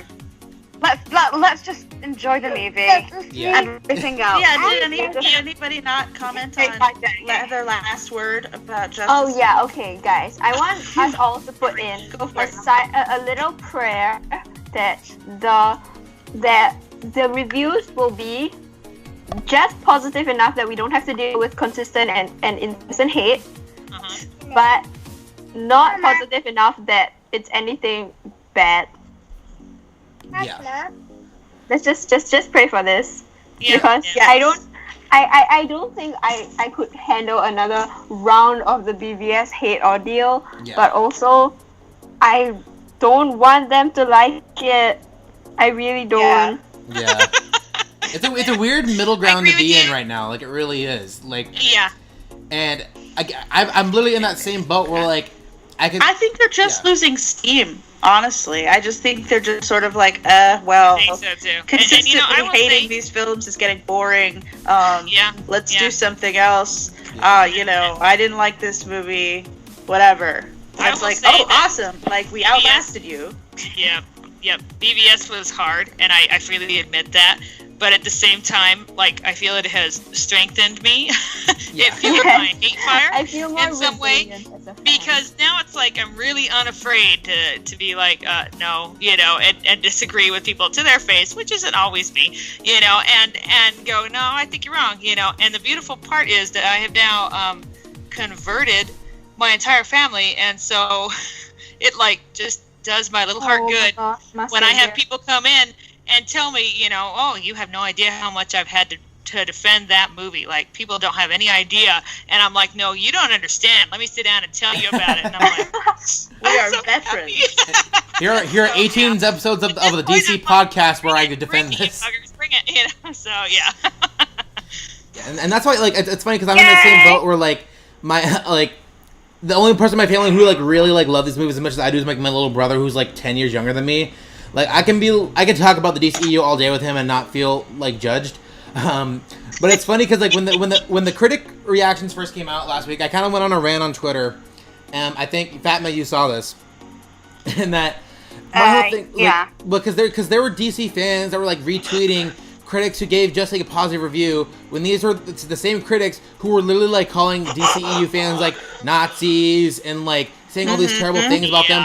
And I was calling out DC fans by saying, like, why are you guys giving any sort of, like, attention to these horrible people? And it was super frustrating. This is the problem, is we need some sort of, like, blacklist. We really do. Yeah. Because people shouldn't be able to get away with saying things, especially the folks who have said things about Zack Snyder that are not At this point, it's not even a blacklist. Yeah, It's just that's not okay. it's a white list of people who haven't said shit. You're right. That I would be mean, much smaller. That's the thing. Yeah. Well, the thing is that if we end up with a whitelist, then we end up not necessarily letting in new voices that are coming in on this. But I think that you can burn your reputation, and that we should hold people responsible for saying shit about Autumn and saying shit about, like, Zach's mother and stuff. Like, that kind of thing is beyond the Lindsay pale. Ellis, Kaylee Donaldson has a blacklist for me for life. Like, if I see her associated with anything, I will leave. I'm done. That's it. Sorry? Like, I've shut that door for life. Like, it's over. And half of that is just I don't want to be in the same sphere as someone who has who gets joy out of that kind of shit, who thinks that that's something that's okay. And I think that, I think everybody's really like sort of like, oh well, they might turn around, and it's like, I don't want them to. Yeah, I'm not particularly interested in them turning around. There is one guy that reviewed the movies and has interviewed with the cast, and he loved Batman v Superman, and he did mention it again. I think he's blonde haired and he works for Fox. I can't remember his name. I followed him. Kevin McCarthy. Yes, I think he was extremely. There's him, and then Mark Hughes too. He's lovely. And not only that, his interviews are amazing. His questions are the most in like excited. As a fan, you get excited watching him. Yes, because he's so excited. It's not just the excitement. I feel like the questions that he asks are very clever and not technical. The same old. It's not the same old crap that they're gonna hear for like 100 interviews within the months that they're gonna be doing. So I remember, was it Danielle? Was it you, or I think it was Katie? I think it was all of us saying that the interviews are like, oh, mustache. Oh, it's fun.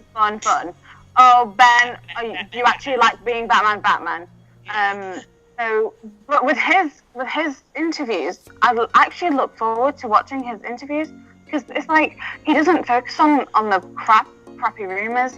He sits there and he watches the movie, and then he has genuine questions about how it's made, how they did it, or like how they felt during that scene, or is there anything that they wanted to do. And it's just like, I'm glad for your interviews. I hate Fox, but I'm glad for your interviews, and I watch you and I follow him, and I think he's level-minded.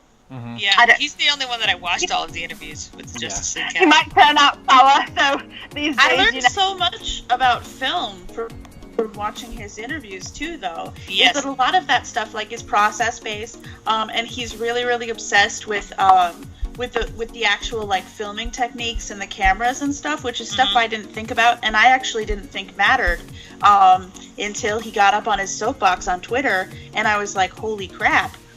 But I learned a lot from that sort of fixation and that sort of like, are we shooting this on actual film? Are we doing it digital? And what does that mean to the movie?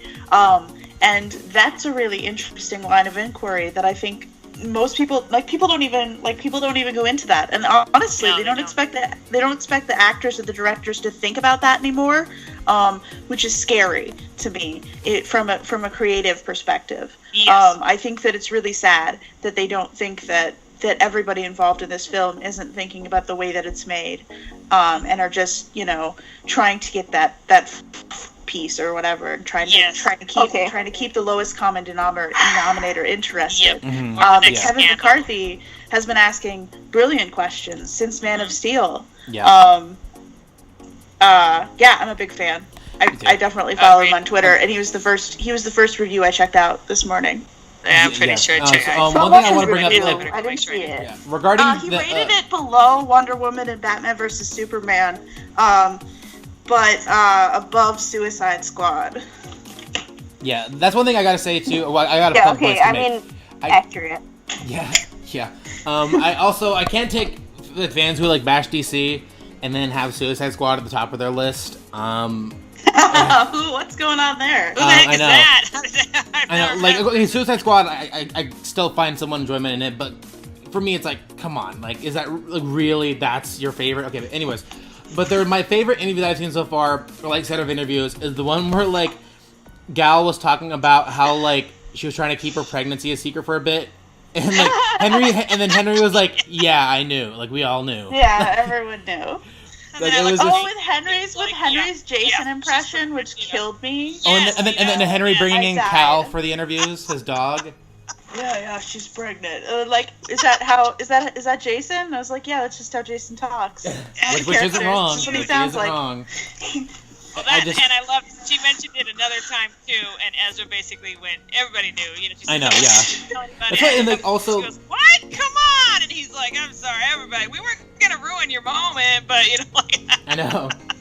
And another thing that's funny too that happened with one of the interviews was like when Gal was doing that thing where she was saying like misogynist, sexist, your wrath upon this world is over, and you can see how like hyped Ezra is getting just from her saying it. Can I just say, they couldn't have gotten, like, a better actor to get the Flash? Seriously, I just want to say that. Oh, Ezra. I'm ready to fall in love with Ezra. To the Justice League premiere. He wore like a red lipstick. You know, like for majority Yeah, of he's the been wearing interviews, lipstick a lot lately. I think it's all Fenty. I think it's all Fenty. I think that's what he's doing. Is promote it. He's doing a little promo. I love this. Yeah. And also, right? Can I just mention from someone from the Asian continent that everyone in Korea is currently flipping out because they replaced one of the replaced one of the screens in like the Barry's Batcave with a video with like some K-pop video, and like the entirety of Korea they just did. flipped out. What is happening there? I have no reference for Yeah, that. they did like an interview with Ezra in Korea, and they were like, "Oh, did you know that like the Flash has this thing in his cave?" And like Ezra was like, "Yes, I know this band," and he was like, "I love them." And he actually named the group, and like they made him do the dance from the song. Like, my lord. unbelievable. Okay. Okay, that's adorable. I just gotta say, I love this for cast, Blackpink, and, yeah, and I'm that's not what I was idolizing them in terms of they're all perfect, but I love how well they gel together. It's not always that you get a cast that gels that nicely without even trying, and they just kind of all, I don't know, mash together and have so much fun together. It's really, really cool to watch, and that just kind of increases the fun factor for me to watch them all be dorks together. And Charles Robin mentioned, he said often on movies, it's like, okay, how are we going to get this one to work with that one, and how are we going to smooth this over, and how are we going to do that? And he said with that, there just was none of that here. They hung out together after shooting, they hung out together during shooting, they just came together, and it was like, that's awesome. Well, so and that Zach just and kind of Debbie makes were it talking fun. about sort of like casting these characters really seriously, because they sort of have to have like a quality, and they have to be people who you can kind of treat as role models to a certain degree, and that kids are going to react to them like they are the character, and you have to keep that in mind. So you need people who are prepared for that sort of thing. And I think that was that almost unintentionally became a really cool way to get a lot of people in the room together for Justice League who would naturally get along with one another, because they all came from that specific place of, I want to do PR for this character. I want to make this character, this character is important to me. That kind of stuff. I think that's probably a huge part of them getting along so organically, and that camaraderie, because they all care so much about the project, and I hope that keeps getting respected.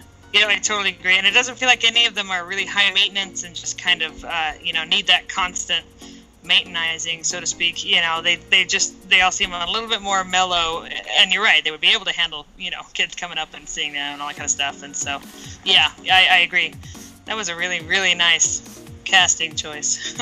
I think that's the one thing I could say about like every movie Zach has done, and even Wonder Woman, obviously, they haven't miscast a role, at least in my personal opinion. Like, even for the roles I was like a little iffy on, like, I'll admit, like when I first heard that Jason Momoa was Aquaman, I hadn't really seen anything of his, so I didn't really know what to expect, so I was a little worried. But then also with the Jesse Eisenberg's Lex Luthor, I was like kind of excited, but like, we'll see what happens. And Jesse is, to me, hands down the best Lex Luthor I've seen in live action. Period. And with Aquaman, it looks more or less the same thing. Granted, there's only been like kind of sort of like two versions of Aquaman, if you want to call them. There's the one from Smallville, and then like the one pilot that Justin Hartley was in. So there hasn't been a lot of exposure for Aquaman, but I think that also gives the chance for Jason Momoa to take the character into a new, like, have him in a new light that's not the cheesy Super Friends cartoon version that people seem to associate with it. Like, he can take that character and mold it into his own. Granted, it's not just him, it's the director and the writing and all that, but like, he has the opportunity to take this character who's been like made fun of for decades and turn him into a badass. And I think that's awesome. He has the opportunity to do that as a person of color. And that's really awesome. And also, I also want to bring up, there's been a lot of people who've been like criticizing Jason lately, and they keep saying that he's white. And like, first of all, look at the dude's skin. Ew, what the fuck? Yeah, I've literally seen people He's like not criticizing because of the rape jokes they've made in the yeah. past, calling him like, and they've like, oh, he's just like other white men. I'm like, superhero movie. It's extremely fun and likable. Whatever the reason, this is that Chris Stuckman? Oh. I won't even Who's playing? What's happening? Is that Kevin McCarthy?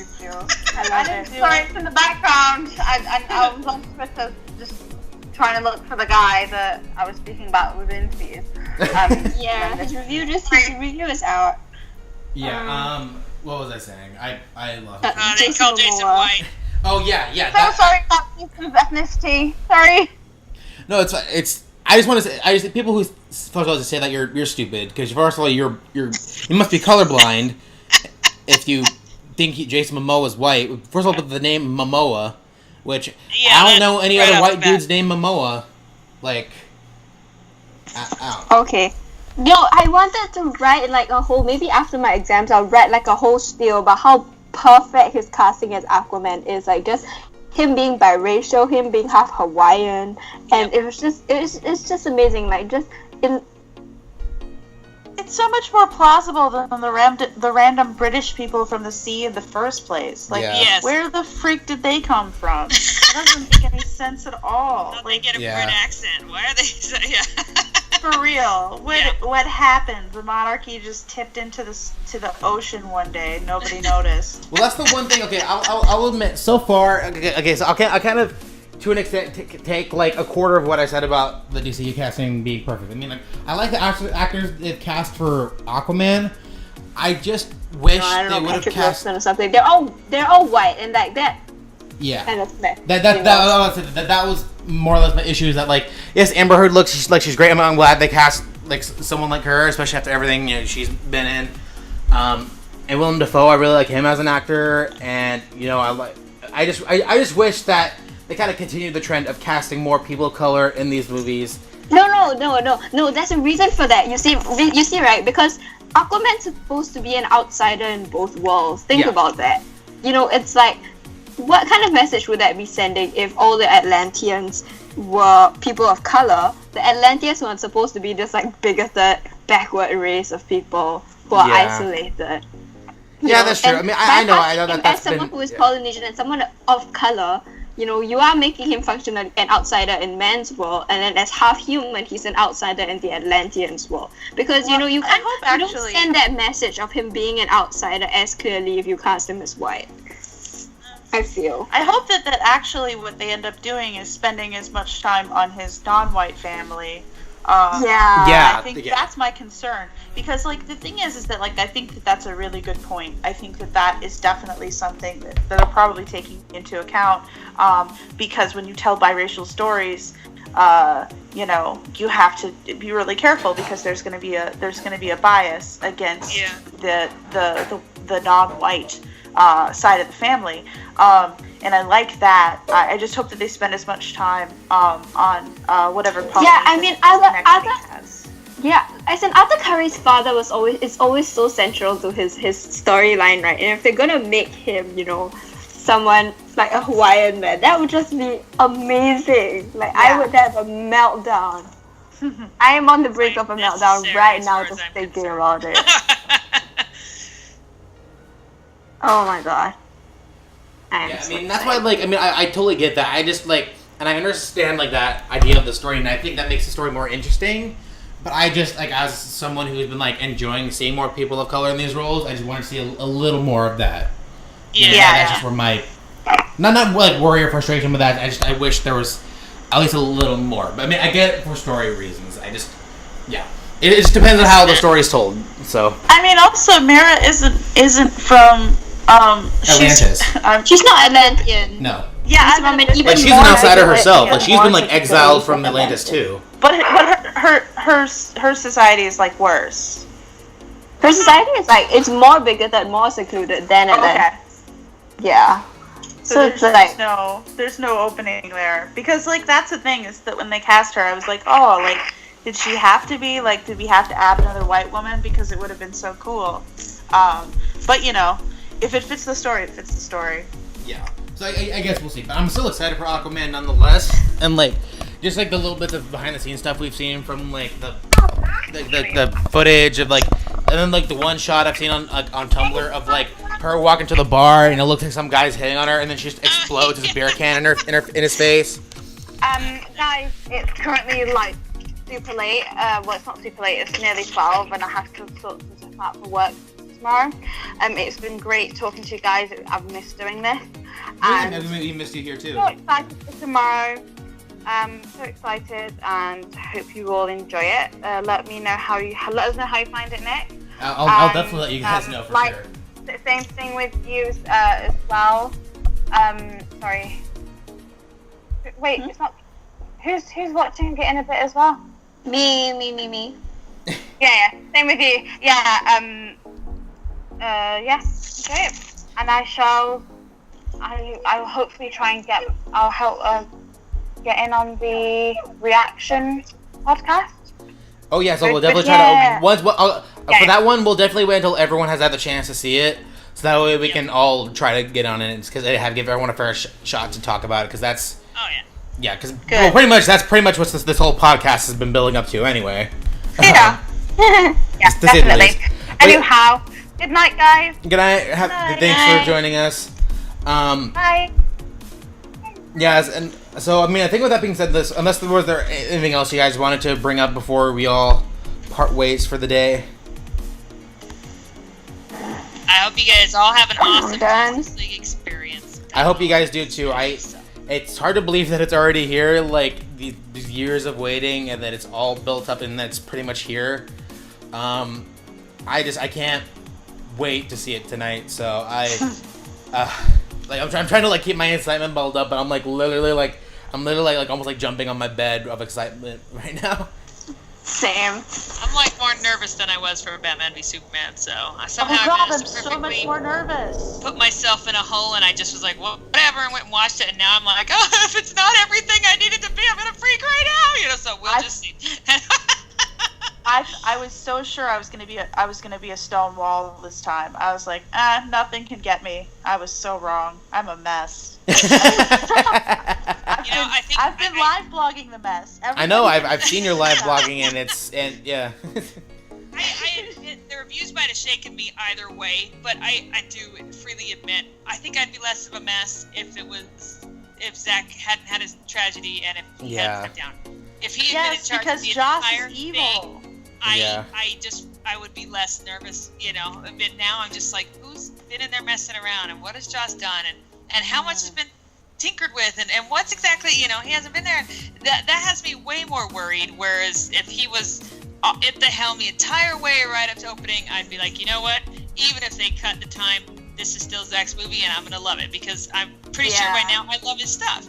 It's just, and I'm pretty sure I'm still gonna love it because he filmed all of it, except for the reshoots. But I'm just that much more nervous because there is that little bit of a wiggle room where he wasn't there, and and the fact that the music changed it's gonna piss me off. I admit it.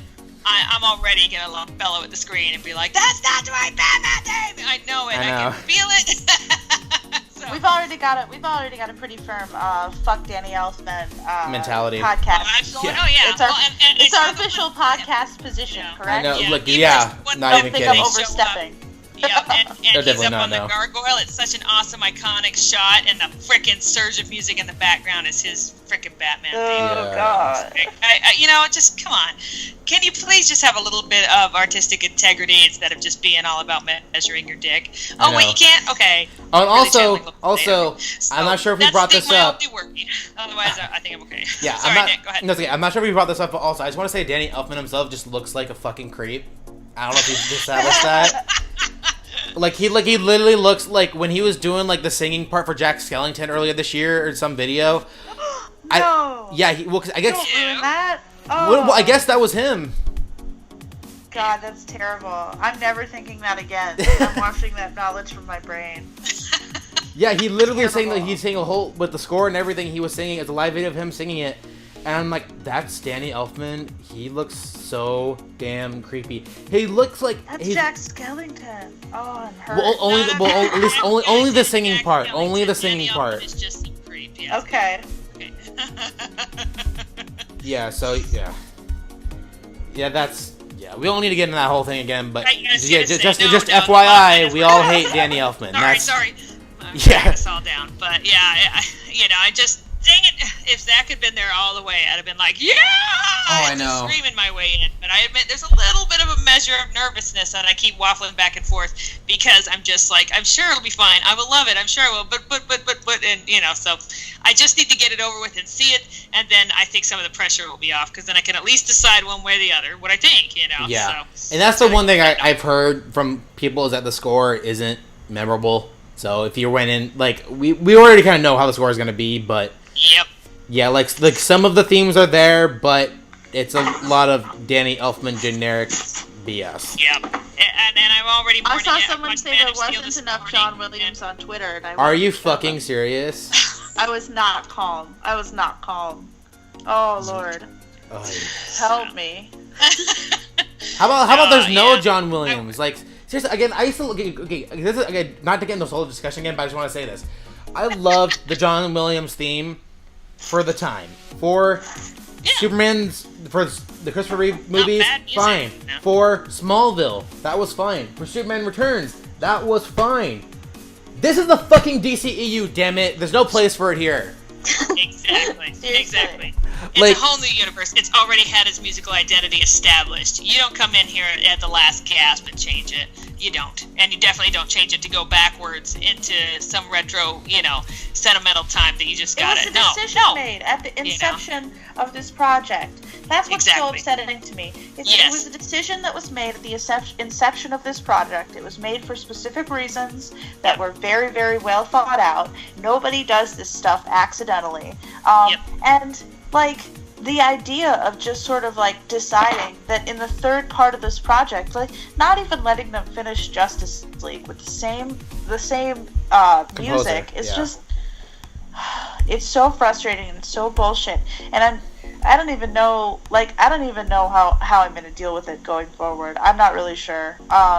There's a lot of integrity lost in terms of losing Hans and then basically deciding we're not going to compose original music for these films because that's what Danny did. That's what he decided to do. He decided not to compose original music.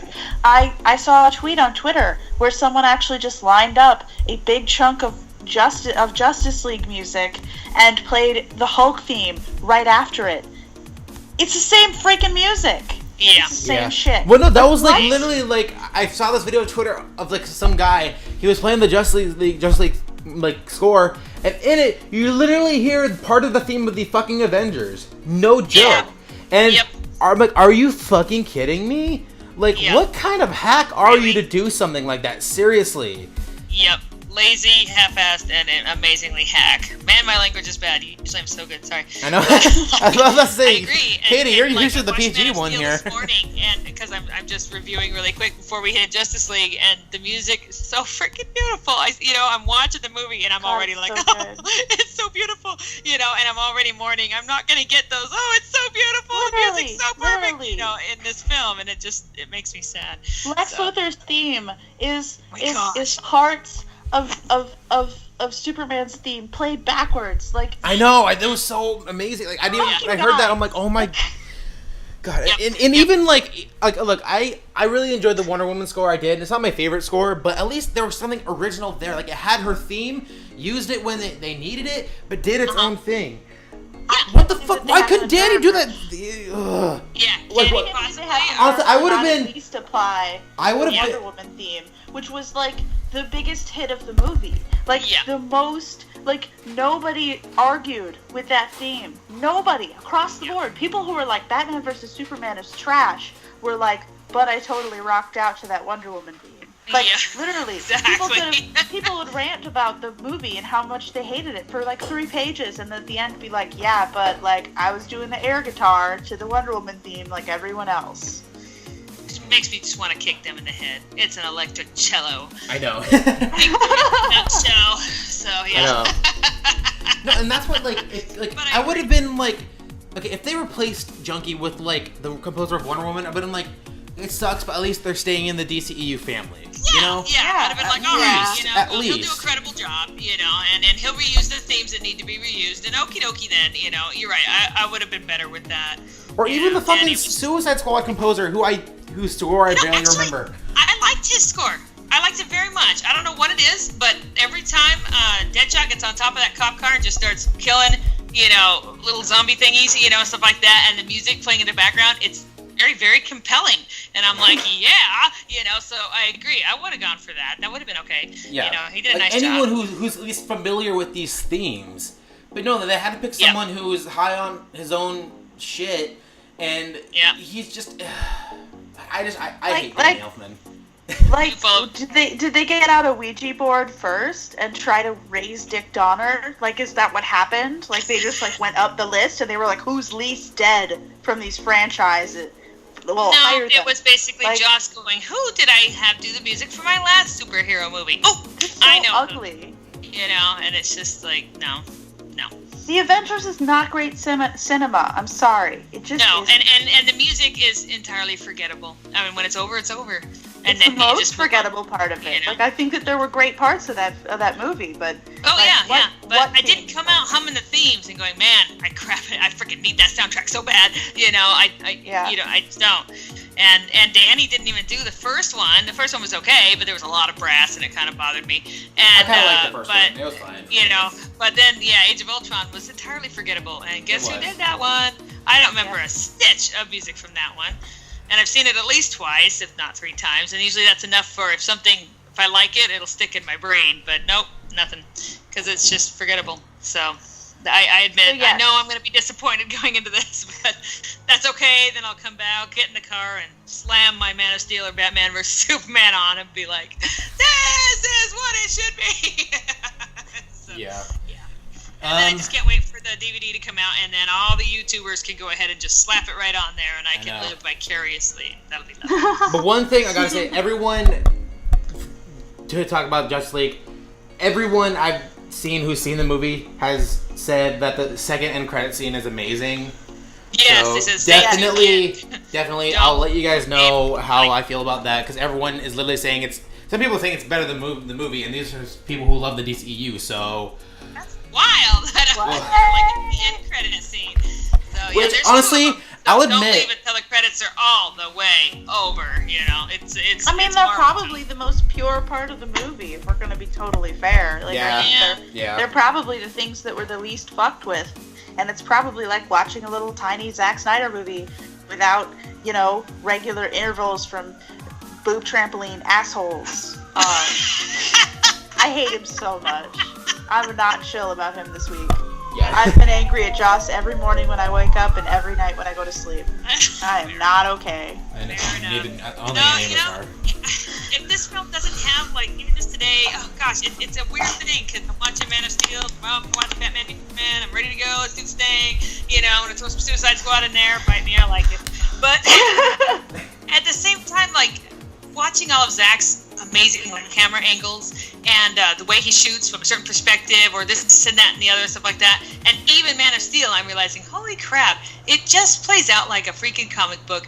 If that's not there this time, because it was, he did all the shooting, so I figured it should be there, but he didn't do all the editing, so I don't know. And if it's not, I'm gonna mourn, because I really love his particular style when he comes into this universe as a director. Zach he comes at it differently than anybody else.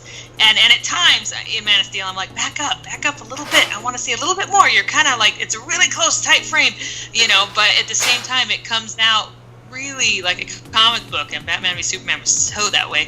And I'm gonna mourn if I don't get that same treatment of his camera work, because it's really, really cool. And I don't know, it'll just feel like lost some of his signature. So I just need to go see this movie so I can figure it out. Anybody want to take me into the theater in their little backpack tonight? So I will squeeze up real tight. I would if I could. I know. That means I gotta get to California. That's a little bit iffy. So. Yeah. Just a little bit. But yeah, I mean, I can't wait to finally see the movie for myself and judge it on its own merits. I'm gonna walk into this like I have with every other movie so far, and just not care what the critics say, because I feel like it's been like this since day one, ever since Man of Steel. Yep. There's a lot of hate surrounding that movie. There's still a lot of hate surrounding that movie, and it's gotten. The only one that's been the most tolerable has been Wonder Woman. At least that one has been well loved by most people. Like, and I can talk about that movie without having to worry about being attacked, you know? Yeah. But with it comes with its own problem, though. no, yeah, of course. Like any movie does. Like, it's not. Well, perfect. no, I just mean like it's slightly a curse watching everybody go completely bananas praising it, and you're like, you know what? You weren't here before. You weren't here for the first 3. You didn't take the abuse. You didn't like stand up for something you really love, stuff like that. You're just here now. Is like you feel like casual Marvel fans, and I hate you all. Get out. You know, you haven't earned it. So you know, it comes with its own curse in terms of the feelings you feel. So sorry, continue on.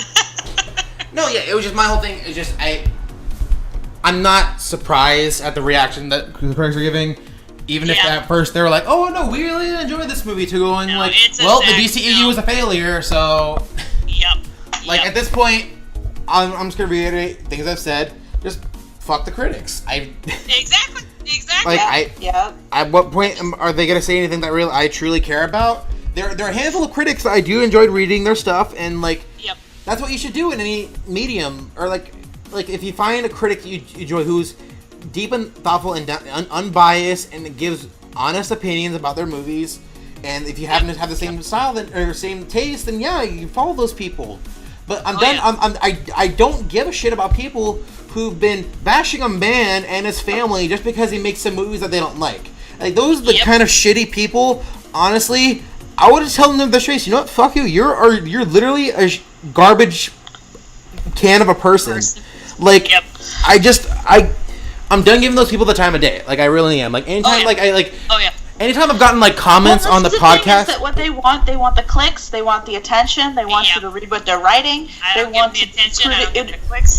to increase their own profile. And the thing is that even negative comments boost their profile and show people that they can get the attention, and the attention is all that matters now. And that's what's really toxic about all of this, is that literally good attention and bad attention are totally equal at this point.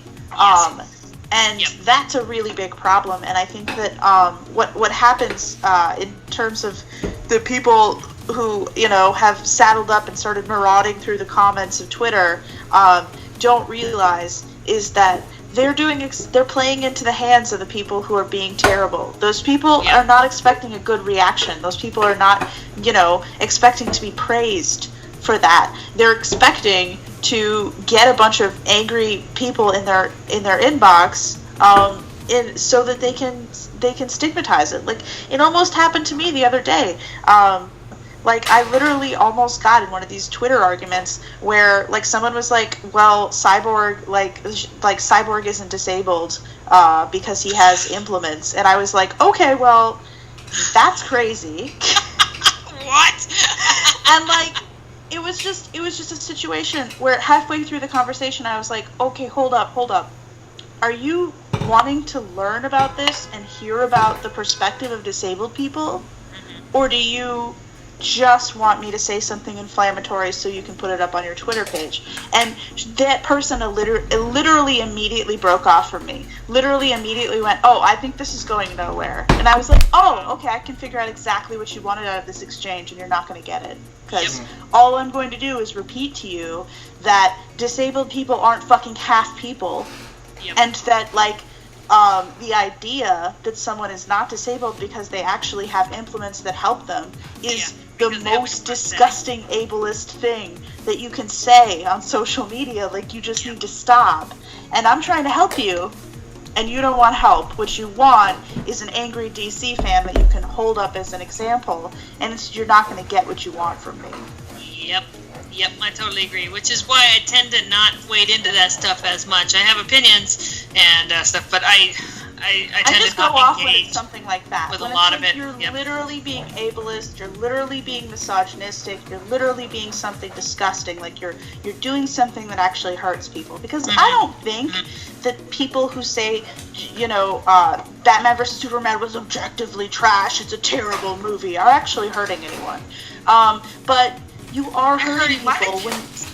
Yes, well, yeah, definitely. I mean, I definitely get a little bit like my heart squeezes a little bit. I'm like, wow, that's rude. Don't be like that. That's mean. I mean, it's just mean.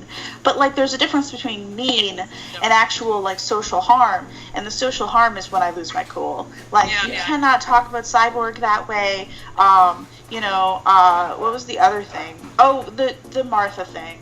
The huge argument that we keep having about the Martha jokes and how they're not funny and how they're absolutely stigmatizing mental illness and making fun of PTSD. And they absolutely are. And I was just explaining, I did the same thing where I just waded into the comments and I said, hey, can I just sit down and explain this to you? And the answer was pretty much no. No. Like, I'm not interested in your perspective whatsoever. And I was like, oh, good. It's nice that you didn't waste my time. Bye. I know. Like, that's why, like, the whole Martha thing, too, like, coming from someone who, like, my mom is dead. Like, I've lost my mom when I was in high school, and, like, I'm still struggling to deal with it. And then I just lost my grandma, too, like, just this past week. And loss sucks. And when people make fun of it, just be like, oh, Martha, aren't I funny, guys? Am I in on the joke yet? Fuck you, you're a shitty person making fun of mental illness. You might think it's a joke just because it's a movie, but no. For those of us who have struggled in our lives with depression and all of these other things that we have to deal with on a daily fucking basis, just so you can make a joke to make some people laugh, you're seriously a shitty fucking person. I don't care who you are. It's not an excuse. It's a trigger joke. It's a trigger joke. Like, don't pretend like you don't know it's a trigger joke. You know it's a trigger joke. You just think that you're getting away with it because it's a trigger joke stuffed inside nerd culture. It's still a trigger joke. It's still not funny. It's never funny. It's never been funny. It's gross. Like, it's just a trigger joke. And if you don't understand that, then I'm happy to explain it to you if you're actually listening. I'm 100% on board for explaining that until the end of my days. I will be super happy to tell you why trigger jokes are not cool. But these people aren't interested. These people are interested in being terrible people and getting away with it. And that is what they're doing. And the only thing that we can do is stop talking to them. Yep.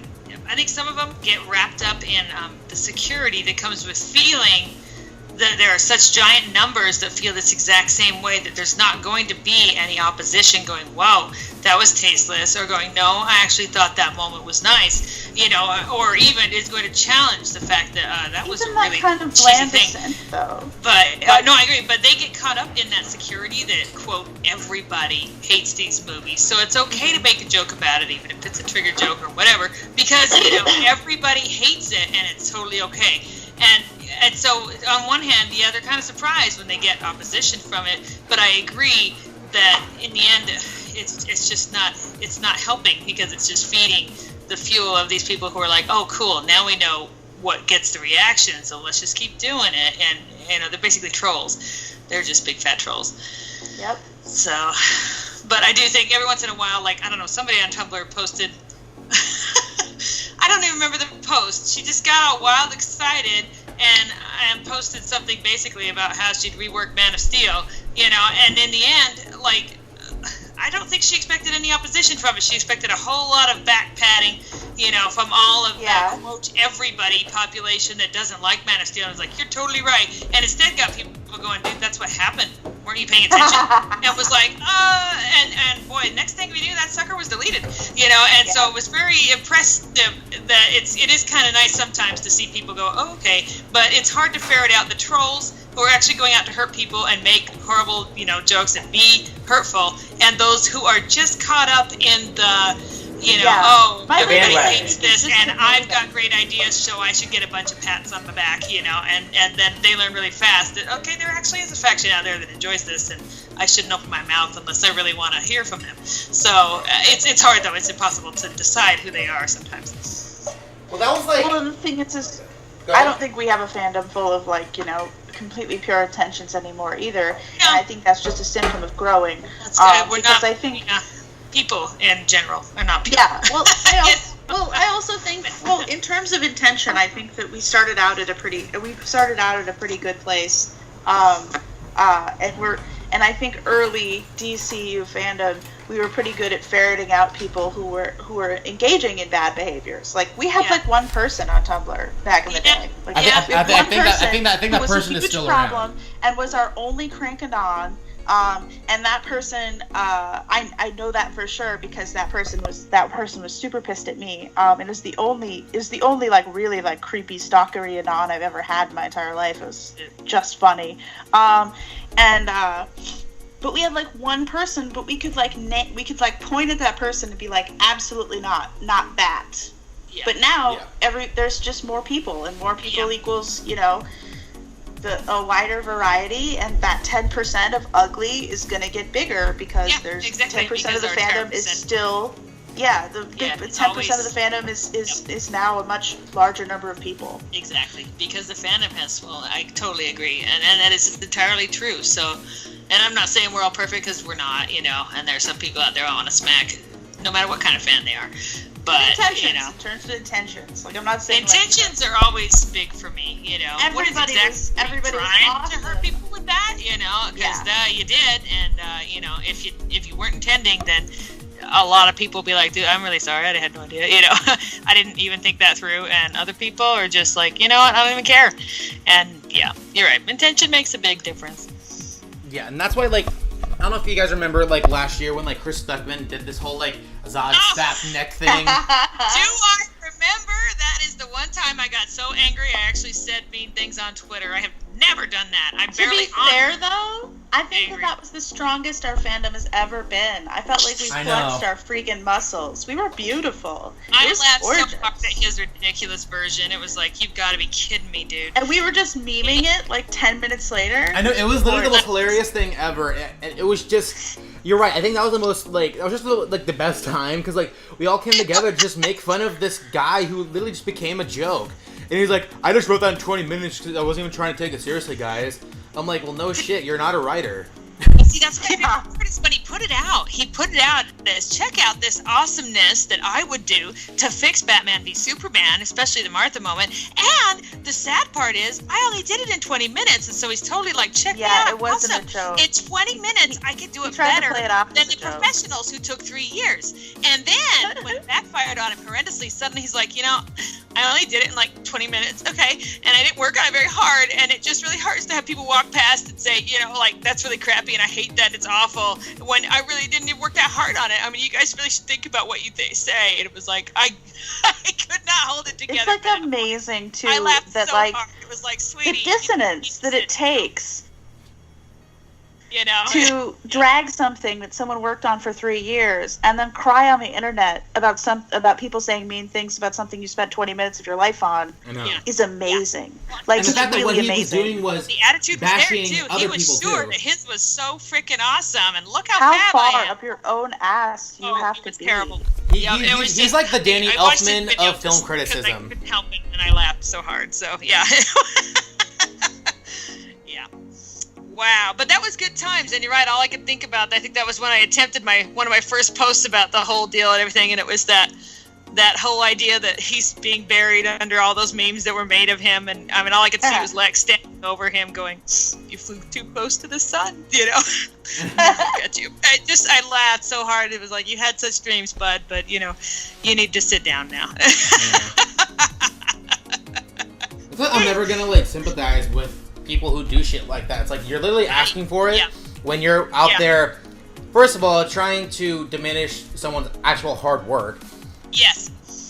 And secondly, you're trying to like. They could learn something about empathy from this. It's so disappointing. It would be amazing if they would be like, if something in their head, like, you know, when a toddler gets pushed back and makes that connection, like, oh, it hurts to be pushed, I shouldn't push other people, that sucks. Like, you would think that a grown man would have a more sophisticated version of that in his head, where he would be like, this sucks, I don't think that I want to do this to other people. But, like, you would think he'd sit up and go, you know what, they worked on that 3 years, and I just came in and did what everybody else did to me over 20 minutes, and that really sucks. How much worse is it for 3 years? Maybe I should, you know, change some of the way I do things. I mean, you're right. It would be such a wonderful thing, but instead it was, poor me, you know. And we just laughed. It was Tell that Jazad snap neck, baby. Whatever, you know. So, oh my gosh, that line was like, are you kidding me? What is this crap I'm reading? This feels like really horrible fanfic that I would like, you know, gently down the bottom say, well, you know, you're off to a good start. You're trying. You know, you wrote some words. I liked your period at the end of that sentence. It was very God, nice. that was great. You know, like, I mean, that's all I can do. You clearly typed some things. Well done. My favorite part of his script was, you know, that space between the words, because it was literally nothing like his writing career. That was it. So, yeah. Yeah, so Chris Duckman, if you're listening to this, yeah. If you're listening, sorry, dude. Listen to this. Actually, I'm not sorry. I'm not sorry. You're a dick. Like, I'm not gonna sympathize for a guy who was being a dick. Yeah. No, that was quite unifying, though. The best part was when the other half of the world woke up and were like, wait, what happened? You know, so then, like, shooting the copy of Link over, you know, oh, you gotta go read this, and, you know, oh, okay, oh my gosh, right? You know, like, it was just... I think a lot of it, though, that I really appreciate about what Chris did for our fandom, and I think that he did not mean to do this, so if you're listening, Chris, LOL. But I think a really cool thing that he did was demonstrate that it's really super fucking hard to write a Batman and Superman movie, and maybe you should try to do it before you try to criticize it, and maybe your half-boiled idea of what a Superman and Batman movie looks like probably wouldn't pan out in the long run, and that maybe you should stop giving advice to filmmakers that, you know, that is based on your own, like, private fantasies, or, you know, Saturday morning cartoons, because this isn't a Saturday morning cartoon kind of genre. Like, you cannot just transfer Saturday morning cartoons into live action and have everyone accept them, and I think that's exactly what he thought he could do. Sorry, Chris. Thanks for the boost. Like, that made me feel real good. Also made me see what it would be like as a Marvelized product, and I realized that is something I definitely do not ever want. So thank you for helping me to you know, sharpen and hone my edges in terms of what I want, what I don't want from this universe. Thank you very much. Definitely not that. I was like, wow, never, not ever. I need to go watch Man of Steel and cleanse myself. You know, I just no. Yeah. So I think with that being said, oh my gosh, we did a long one. I know we're doing a short one. I know that's the funny thing for you guys listening. We were thinking probably doing at max like 45 minutes. Yeah, it was 45 minutes. Oh, no problem. We'll make this short. Yeah. 2 hours later. But honestly, it's literally what happens every time. Yeah. Every time. Yep. And I'm not. I mean, I feel. I mean, if I made you late for anything, I apologize. This is proof that nerds know how to socialize. It's true. No, I just took off my headset, said I had to go, went down the street to get my kid, came back, and went, all right, have a good time. I'm going to be downstairs. So, you know, don't sweat it. I left and came back, and I'm good. So. And thank you for at least doing that. I still feel kind of bad, but. Don't feel bad at all. It went great. So. Honestly, shooting for 45 minutes just means that we got to limit this one to 2 hours. Which is good. Because otherwise it would have been 3 or 3.5. I mean, just look at our last episode. We didn't even have a subject, and we went on for 3 hours. Like, that we just kept on talking. We should have a subject, because then we can at least try to stay to it. I know. Well, that's the funny thing too. Is like the first set of episodes we did, I tried to have like a linear structure to what we were doing. Like that first episode is very like point to point to point to point done. Since then, it's just like, well, we'll just chat for 3 hours and see how it goes. And I'm not necessarily ashamed of it either. That free association is so good. Tried, and yeah, this is what it is. So we all have a good time. So hopefully people have a good time listening to it. If not, I'm sorry. No, but that's one nice thing too. I do get a lot of people like messaging me on Tumblr or like commenting on the podcast saying, how much they look forward to the podcast every week or every other week when we forget or don't have time to. Yeah, and it's like really nice that like. That's awesome. They have 3-4 hours to burn every week. I'm impressed. No, oh my god, Thanks, someone I can't remember if it was when we were doing when we were answering the fan questions or whatever, but someone told me they literally binge listened to the entire series we've done, and that's like almost a day's worth of podcasts. And I'm like, oh my god.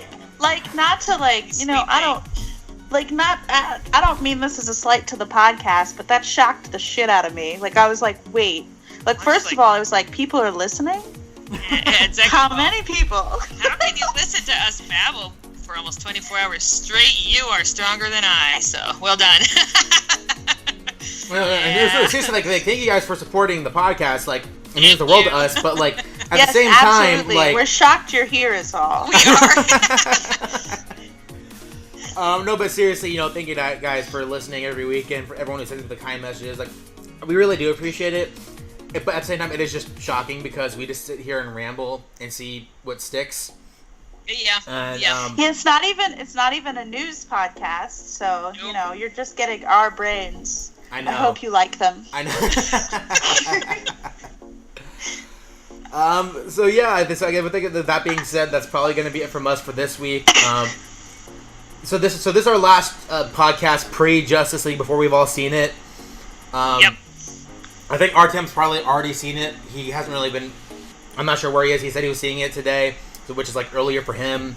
So he might have seen it already. He's probably like staying away, the poor man. I know. No. Poor guy. But I see it in like 2.5 hours. So probably by the time this is up, I will have already seen it. Oh, and gosh. I'm jealous. I'll tell you guys right away, and then I'm probably gonna be doing my review of the movie later tonight and tomorrow too. So I'll probably do like my spoiler and non-spoiler review for everyone. But yeah, I can't.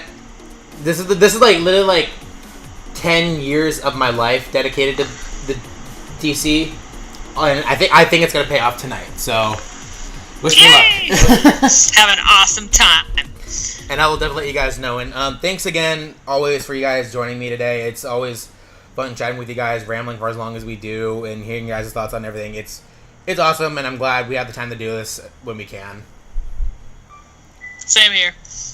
Yeah, lovely. Thank you. And thanks, Gene, for coming in today. I know it's been hectic with your schedule the last number of weeks. We've missed you. I might not be able to be here for the Justice League review because my exams will restart like next week. But maybe after that, like my exams end like at the end of November, so like cool. I have to wait for that. Yeah, and plus there's always the group chat, so we'll always we'll spend the next month. I will be yelling on that. Yay! Okay, that works. Yeah. So if you guys each want to, everyone who's still here, if you guys want to go around and tell everyone where they can find you online. I'm Danielle, and I am Social Justice League on Tumblr.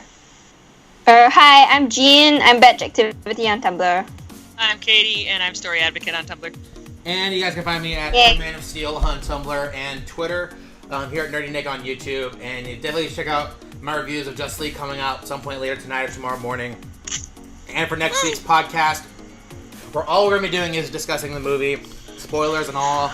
Oh my gosh, that'll be like a 5-hour chat. Oh my gosh, yeah, no spoilers. Okay.